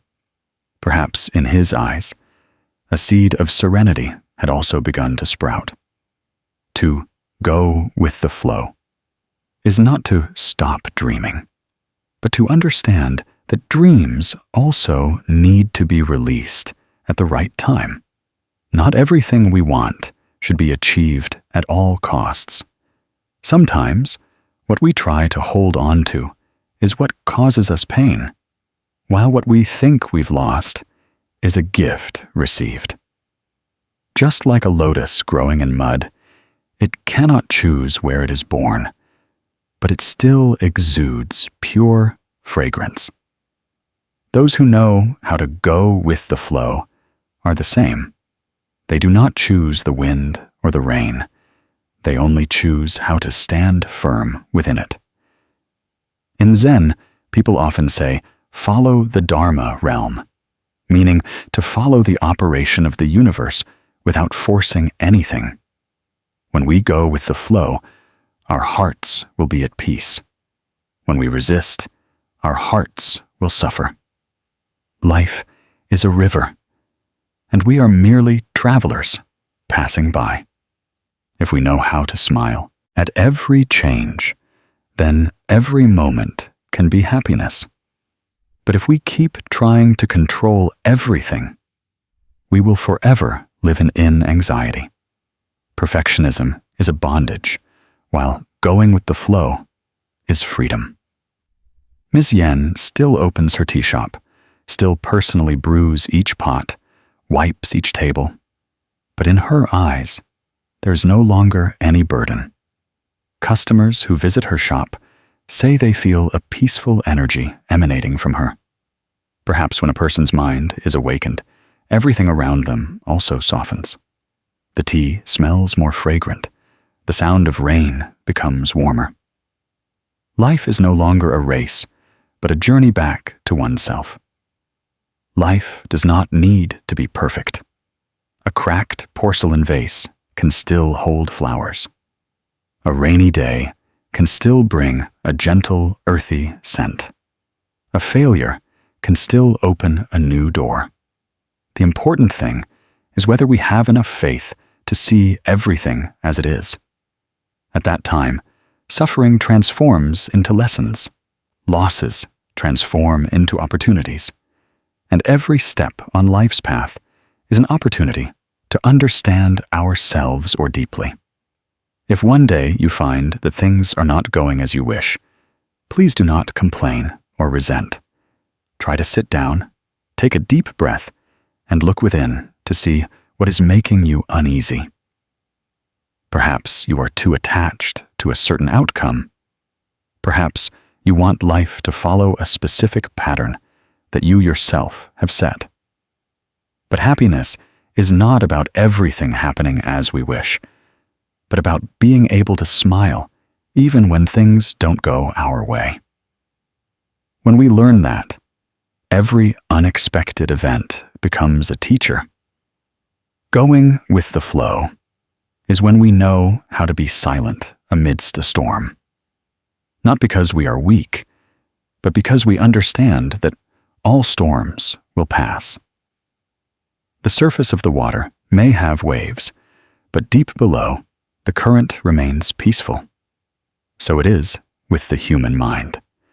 When the mind is deep enough, all external disturbances become small.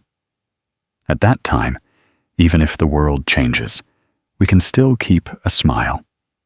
And then, looking back at the latter half of life, we will see that no fame, no perfection is needed. Just inner peace is enough. For a person with a tranquil inner self will find peace wherever they are and can smile anywhere. As the ancient Zen saying goes, when the mind is at peace, the world is at peace. When the mind is disturbed, even the scenery is not peaceful. Therefore, live in accordance with conditions, not seeking perfection, but only seeking peace. Then all losses will lighten. All differences will become beautiful. For true happiness does not come from having everything, but from knowing enough, knowing when to stop, and knowing how to smile amidst life's changes. When we stop wishing for things to be different, that is when serenity begins to bloom in our hearts. Perhaps, at a certain age, we realize that the most precious things in life are not money, position, or fame, but waking up one morning, seeing that we still have breath, our feet can still walk, our hands can still lift a teacup, and our hearts are light as clouds.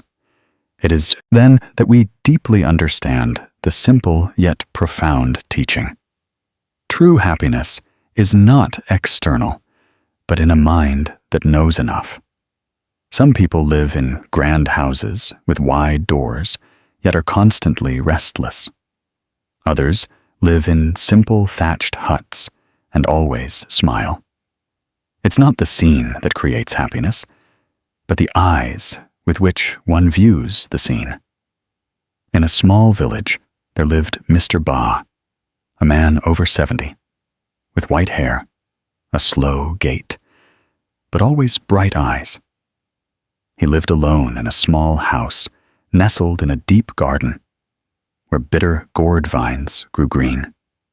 Banana clusters swayed in the wind, and the yard always smelled of fresh grass after the rain. Every morning, when the sky was still misty, he would wake up early, do a few exercises, then pick vegetables, water the garden, and brew a pot of tea. The water boiled softly in the pot, and the delicate scent of lotus tea spread throughout the small kitchen. He sat on an old bamboo chair, leisurely reading the Amitabha Sutra.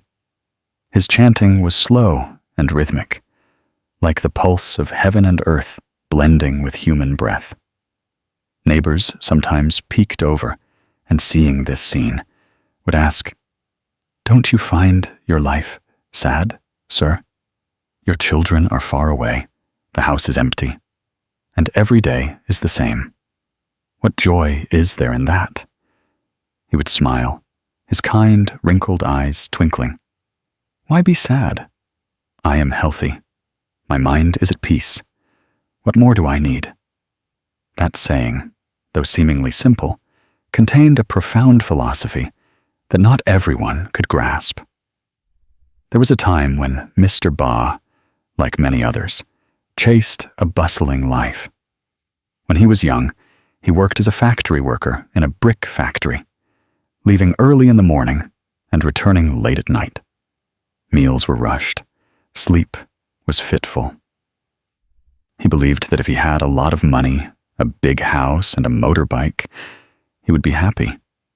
But the more he worked, the more tired he became. His health declined, and his temper grew hot. Every time he came home, he brought his frustrations with him. It wasn't until his kind wife passed away from illness that he realized he had neglected something important. He realized that for decades he had only lived to make a living, but never to find peace. After the funeral, he retired early, returned to his hometown, and rebuilt the small house his parents left behind. At first, people called him foolish, saying that in the city he had a salary and friends, but back in the countryside, there was only fields. What joy was there in that? But he didn't say anything. He just smiled and started planting vegetables, raising chickens, and developing the habit of waking early and meditating. Gradually, those simple things became his joy. Every time he looked at his flourishing garden, heard the birds singing in the branches, he felt his heart at peace. He realized that happiness was not in some distant place, but right in this present moment.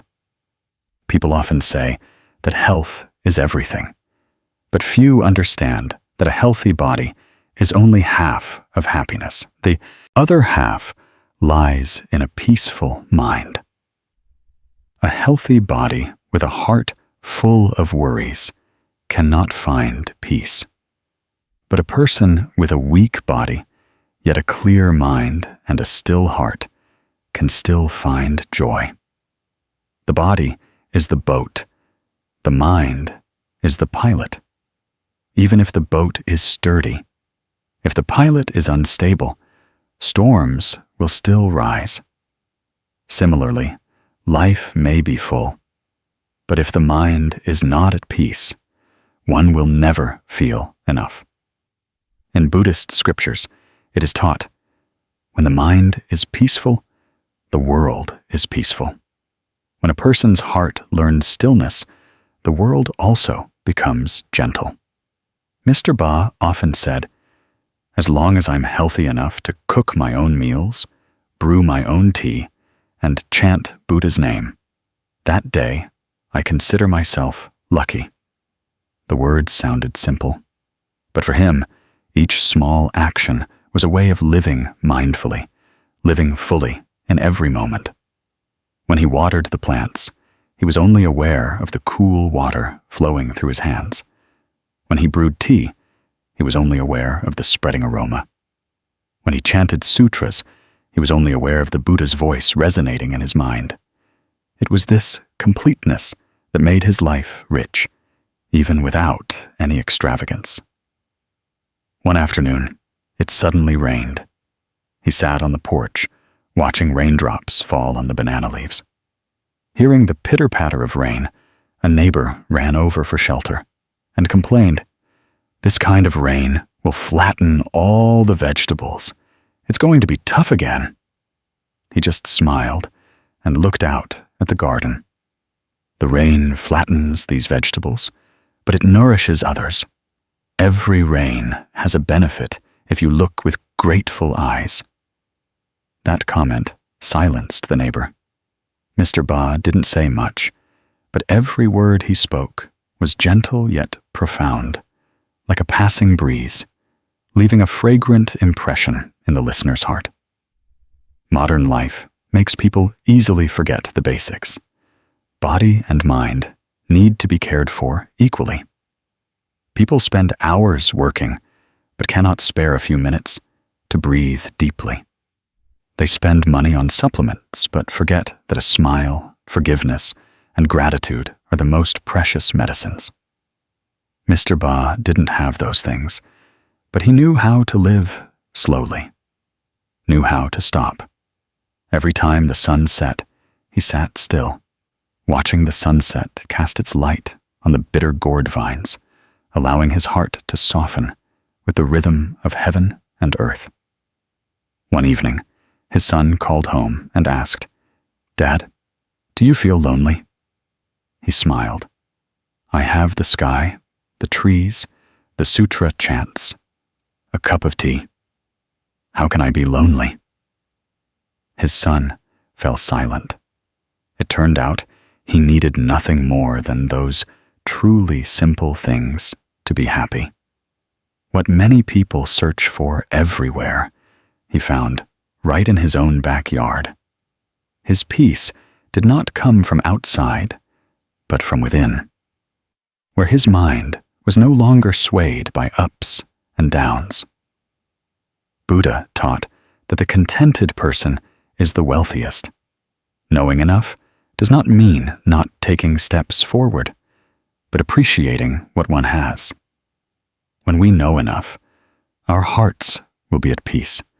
When our hearts are at peace, our bodies will be healthy. When our bodies are healthy and our minds are at peace, that is true happiness. Happiness does not need to be shouted or shown off. It is silent, like a cool breeze, like the scent of flowers, like moonlight reflecting on a lake. It is present when we know how to smile, when we know how to be grateful, when we know that in this moment we have enough. Mr. Buhha often said, "Life is like a garden. Sometimes weeds grow wild. Sometimes flowers bloom in abundance.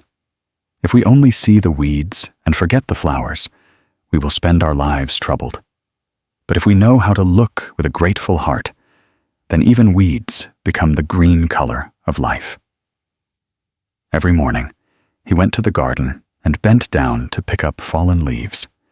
He said picking leaves was also meditation. Each leaf is a part of time passing.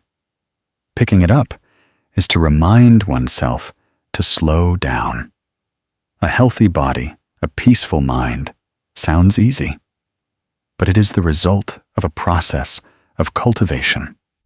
It is knowing how to let go of unnecessary things, knowing how to keep the heart pure like water after the rain. A peaceful mind does not come naturally. It is nurtured by every kind thought, every small action. When we no longer compare, no longer compete. When we know how to smile, even when life doesn't go our way, then happiness has silently blossomed in our hearts. Every time people looked at Mr. Buhha, they saw a gentle but full kind of happiness. Not the boisterous kind of happiness, but a deep, warm, and lasting happiness. He lived slowly, spoke little, did much. Each day passed in peace. Nothing remarkable, but it made everyone who came to him feel more serene. Perhaps that is the strength of a person with a healthy body and a peaceful mind. They don't need to teach anyone anything, but their very presence is a lesson in life. One morning, as he was sweeping the yard, the young neighbor girl ran over and asked, "Mr. Buhha, what is happiness?" He stopped his broom, looked at the little girl, and pointed to the golden sunlight falling on the bitter gourd flowers. "It's feeling that warm sunlight in your heart, my child." The little girl didn't fully understand, but smiled, and he continued sweeping the yard, his heart peaceful like a small stream flowing through rocks. Life is inherently short. At some point, we will understand that nothing is worth too much striving. When we learn to live slowly, to preserve our health, to smile at small things, at that point, we have approached happiness. Because happiness, in truth, doesn't need to be sought. We just need to stop running, and it will come on its own. Remember, a person with a healthy body is blessed. A person with a peaceful mind is wise.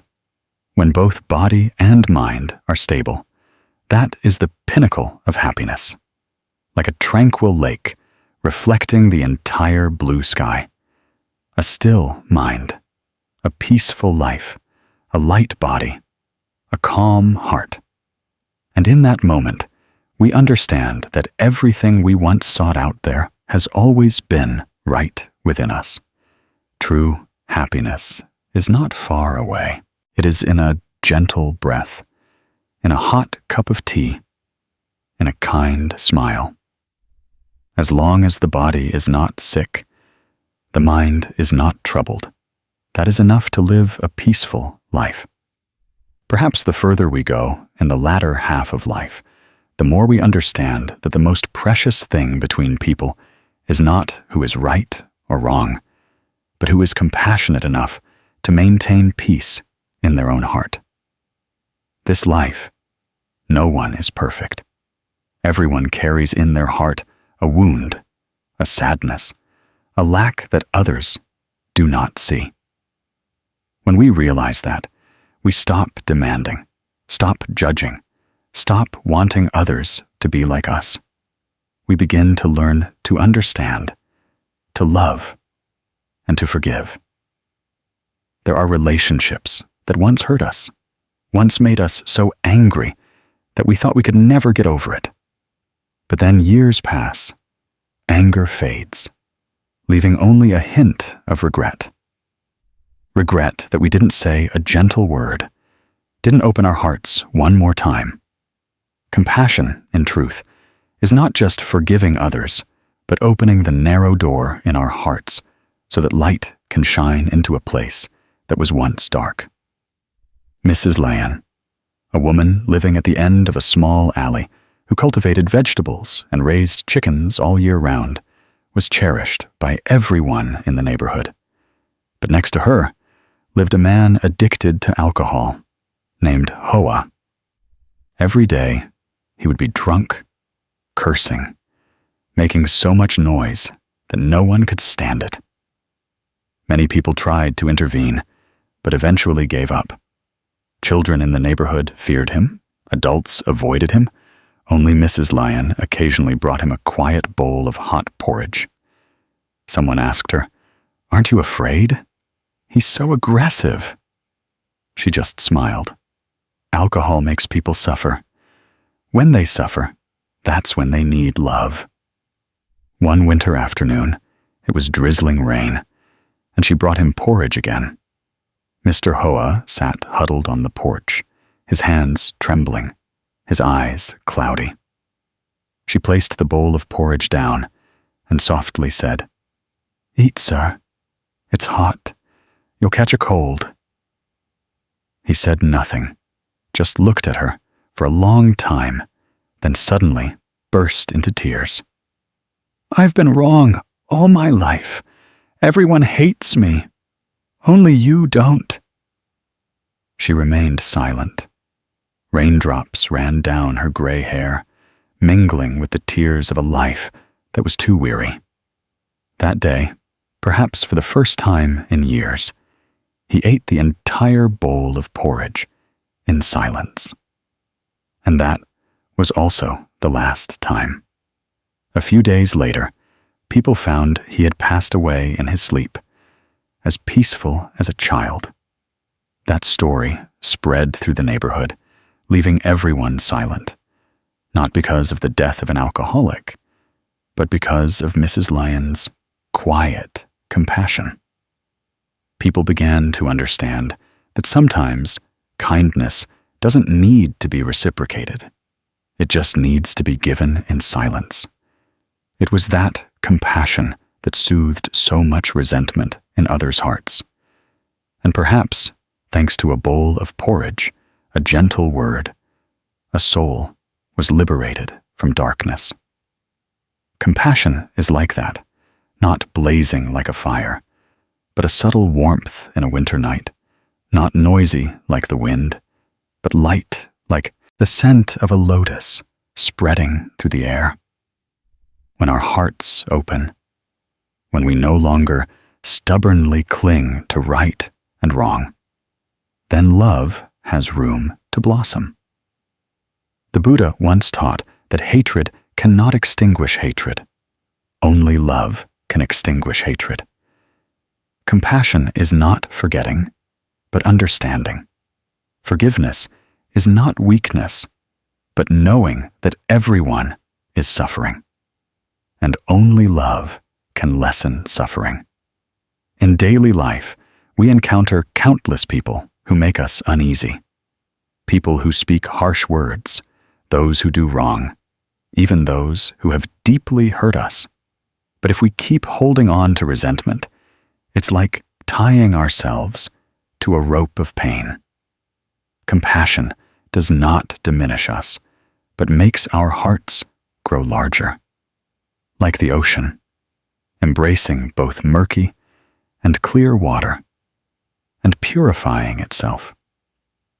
Like the sky, containing both dark clouds and golden sunlight, yet remaining infinitely vast. Only a narrow heart is easily wounded. But a broad heart cannot be disturbed by anything. When we learn compassion, the world within us changes. We see the noisy neighbor not as hateful, but as pitiable.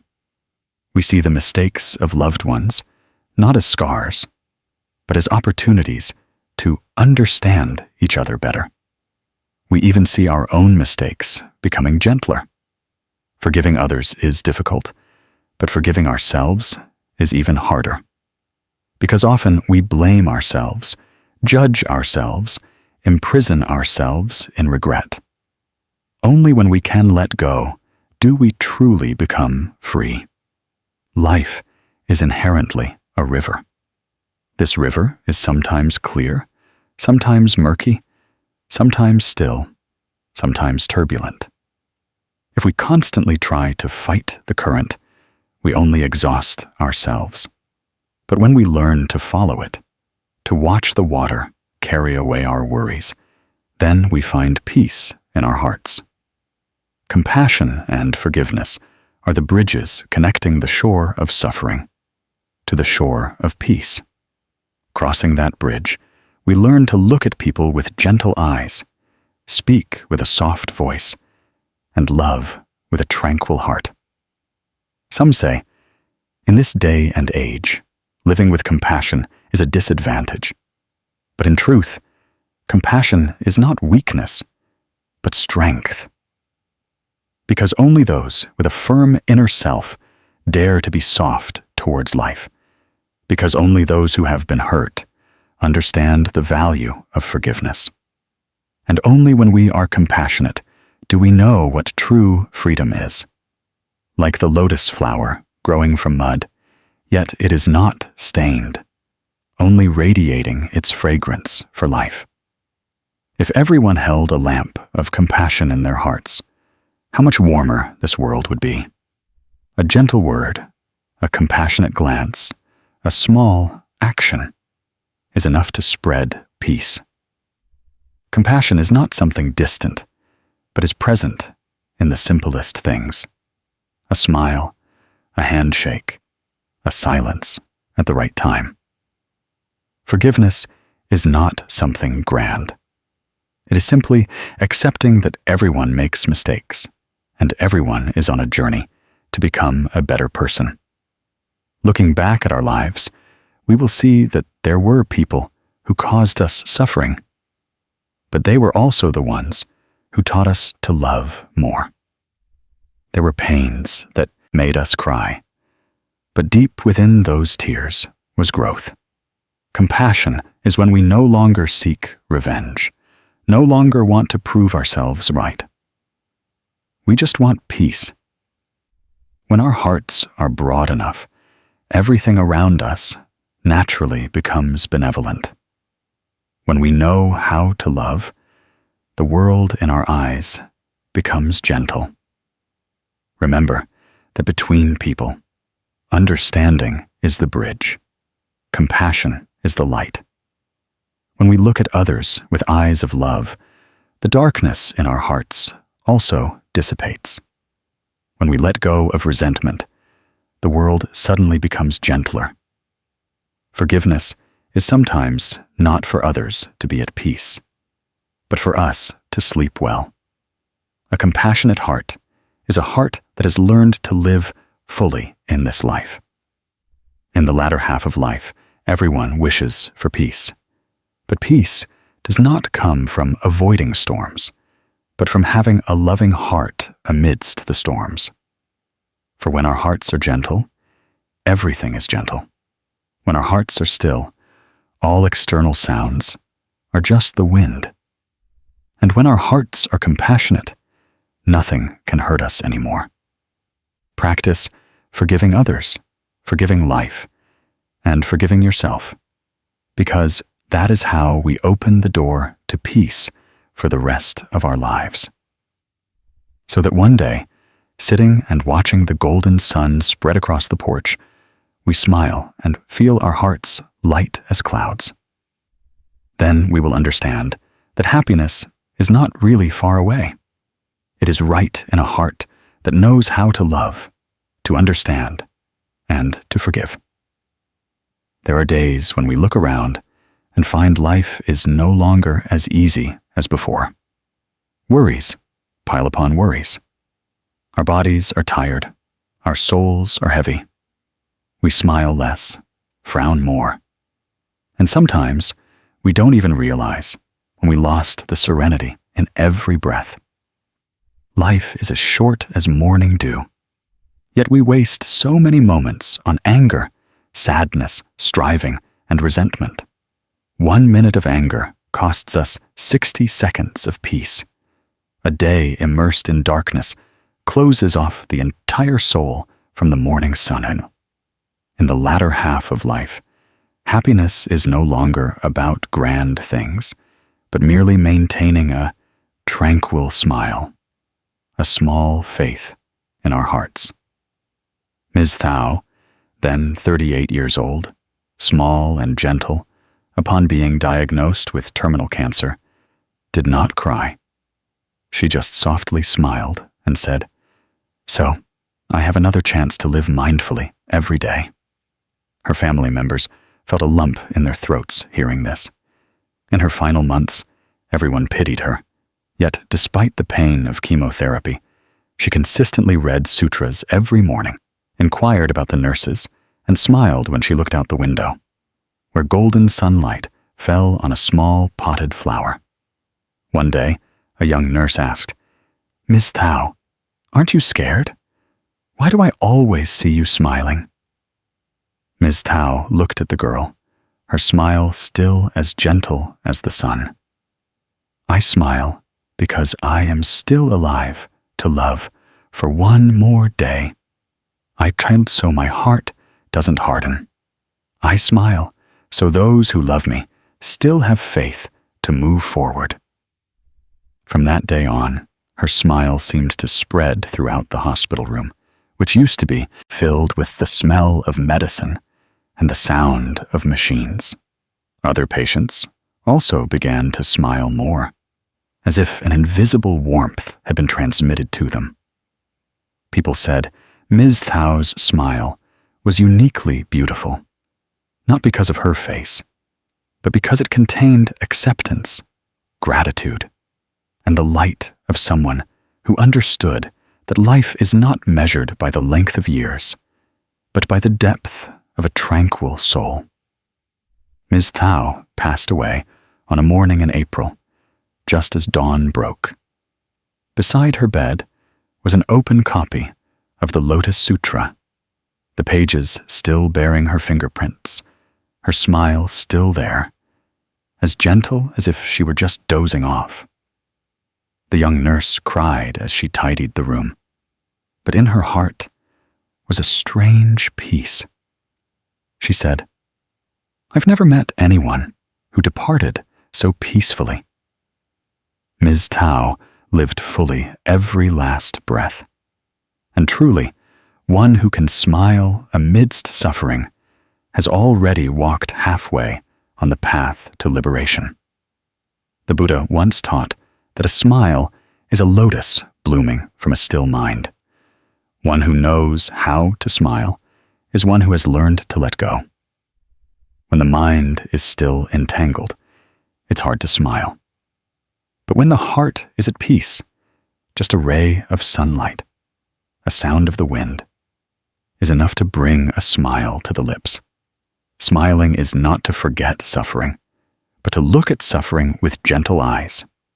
Smiling is not because everything is good, but because we have learned to accept even unpleasant things. Life is not always sunny. There will be rainy days, cold nights, moments when we feel utterly lonely. But if we can still keep a smile, we still have light in our hearts. Because a smile is a seed of faith.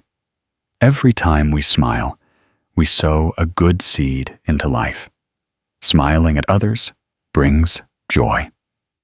Smiling at ourselves resolves worries. In laughter, all suffering becomes light as the wind. When we know how to smile, we begin to know how to live slowly, live genuinely, live deeply. Someone once said that a smile is worth 10 doses of tonic, but few understand that smiling not only heals the body, but also heals the mind. A person who knows how to smile is one who has chosen to let go instead of resenting, chosen to look at life with kind eyes instead of bitterness, chosen to love instead of closing their heart. Amidst the hustle and bustle of life, people easily forget to smile. We smile out of courtesy, out of politeness, but rarely smile from the heart. It's not until loss strikes that we remember that a smile is the greatest gift we can give ourselves. Once, a Zen master told his student, "When you find yourself unable to smile, sit still and observe. You will realize you are taking everything too seriously." Indeed, many times we make ourselves suffer simply because we forget to smile. Forget that everything will pass. Forget that nothing is permanent. Like rain that eventually stops, night that eventually passes, every wound will heal. Maintaining a smile amidst a storm is not because we are unfeeling. but because we believe that everything happens for a reason. When impermanence is understood, a smile naturally blossoms. Someone asked how to smile when the heart is in pain. The answer lies in acceptance. Accepting that we cannot control everything, that some losses are a part of life. With acceptance, we stop resisting, stop struggling. And in that letting go, a gentle smile returns like a miracle. For in truth, happiness does not come from no longer being in pain, but from no longer fearing pain. In the latter half of life, everyone eventually understands that nothing is worth long-lasting anger, nothing is worth eternal sorrow. Everything will pass. Only a peaceful mind remains. Smile more, because every smile is a flower blooming in the soul. Smile to be grateful, smile to love, smile to see that life is still beautiful, even if imperfect. When we smile, we are telling life that we still choose peace, even if there is suffering. Those who know how to smile amidst adversity are truly practicing. Practice not only in the temple, but in every glance, every breath, every gentle smile. Practice is when we maintain a calm mind in the midst of storms, smiling, even if our hearts are turbulent. Practice is when we use a smile to resolve resentments within ourselves. Because a smile is not just an expression of joy, but a sign of awakening. If one day you are tired of life, try to stop, look in the mirror, and smile. Smile at yourself, at the face that has weathered so many storms and is still there. Smile to know that you have overcome many seemingly impossible things and are still alive, still loving, still learning to be at peace. Smiling is the simplest yet most profound practice. A genuine smile can change an entire dark day. A compassionate smile can resolve a grudge. A grateful smile can open a door to peace.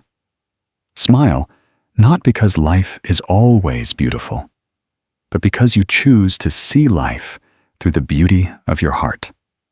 Smile not to hide tears, but to know that even if you cry, you still love. Life is short. The moments we smile are the moments we truly live.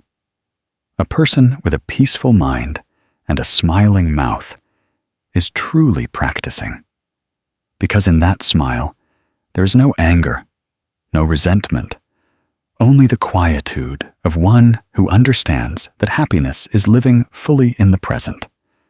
When we smile, the world smiles back at us. When we radiate gentle energy, life responds with gentleness. A smile sometimes is a door that opens up an entire sky of stillness within the mind. Keep a smile. Keep a faith. No matter what tomorrow brings, as long as we still know how to smile today, this life is still worth living. Let a smile become the fragrance of your life, spreading gently, slowly, permeating every moment. For only when we know how to smile do we truly know how to live. And when we live with a gentle smile, our inner self will be as peaceful as a lake in the morning, calm and clear, reflecting the vast sky of the human heart. After half a lifetime, we suddenly realize that the things that once caused us worry, hurt, or endless striving ultimately hold little meaning. All wins and losses, gains and setbacks are like clouds in the sky. They come and go, dissipate, and gather again. At times, we might think we hold the entire world in our hands, But with just a gentle breeze of impermanence, everything turns to dust. They say that the first half of life is for striving, while the latter half is for understanding. Understanding that true peace is not in some distant place, but right within one's own heart. When we learn to live tranquilly, life, which is a long journey, will inevitably involve bumps and hurts. We once chased the applause of others, tried to prove ourselves right, feared being left behind. But the further we went, the more tired we became. Tired of competing, tired of craving, tired of constantly trying to please everyone. There are nights when, lying awake in a dark room, we hear our hearts like a resonant bell, asking a silent question. What are we truly living for? It is then that we understand that the most precious thing is not what we achieve externally, but inner peace. The ancients had a saying, "When the mind is at peace, all things are at peace." When the human heart quiets down, life naturally becomes gentle. Tranquility does not mean indifference or giving up, but knowing how to face life with gentle eyes, with a heart that has learned to accept. Like a clear lake, no matter how the wind blows, the water only ripples slightly before becoming still again. A tranquil person is one who is no longer swayed by others' emotions, no longer disturbed by things beyond their control.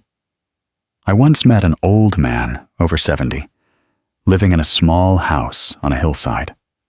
Every morning, he would brew a pot of tea, sit on his porch, and watch the clouds drift over the mountains. I asked him if he felt sad being old and solitary. He just smiled, his eyes deep, as if he had seen through all of life.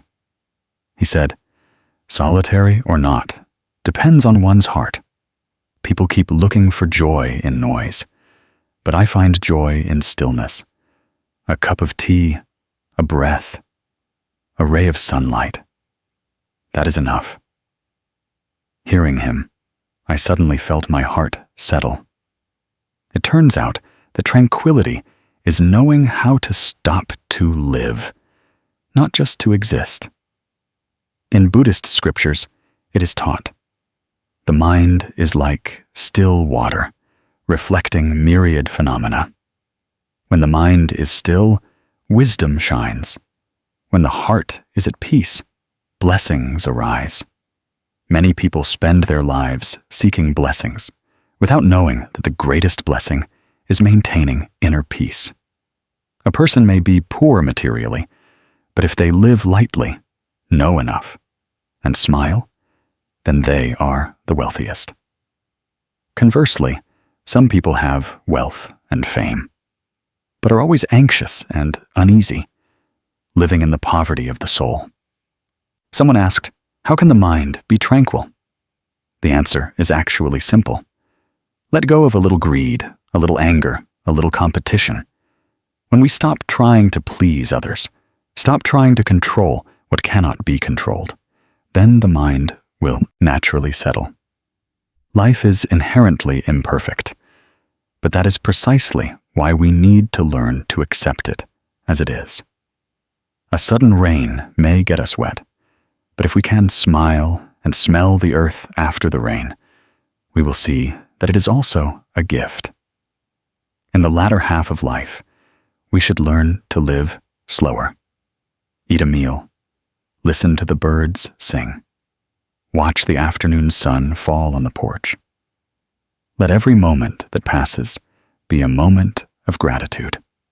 Gratitude that we can still breathe, still see, still live. Many people only regret these ordinary things when they are on their deathbeds. But if we understand sooner, we will cherish every breath, every step. Living tranquilly is living deeply, living genuinely, living fully in every present moment. Sometimes we will meet people who disturb our hearts, things that hurt us. But instead of reacting with anger, try to smile. A gentle smile can soothe an entire turbulent heart. Buddha once taught that one thought of anger opens 1,000 doors to suffering. When we are angry, all doors of suffering open. When we are at peace, all suffering closes. For the rest of our lives, we don't need to prove ourselves strong or clever. We just need to know how to live gently, to smile, to let go. That is wisdom. Tranquility is not the silence of the weak, but the stillness of one who understands. One who understands life will not contend. One who understands people will not blame. One who understands oneself will not suffer. The further we go, the more we realize that this life is actually very short. There are things that if we don't let go of today, tomorrow, we might no longer have the chance. So instead of waiting, live fully in the present. Drink a cup of tea, sit quietly under a tree, take a deep, gentle breath, and you will hear life smiling at you. If you can, learn to be silent when needed. Silent to listen to the inner voice. Silent to understand others. Silent to give your mind a place to rest. In that silence, you will hear your true voice, the voice that for so long has been covered by the noise of the world. At that time, you will understand that peace has never left you. You just haven't been awake enough to realize it. After half a lifetime, you no longer need to please anyone. No need to strain yourself for praise. No need to strive for love. You just need to be yourself, gentle and peaceful. What others think is their business. Your business is to live so that your heart has no shame. Because in the end, the most precious thing you retain is not wealth or fame, but a light heart. Some say living tranquilly is living a dull life. But no, it is living deeply. When you are tranquil, you feel more. A falling leaf becomes beautiful. A drop of water is enough to make you ponder.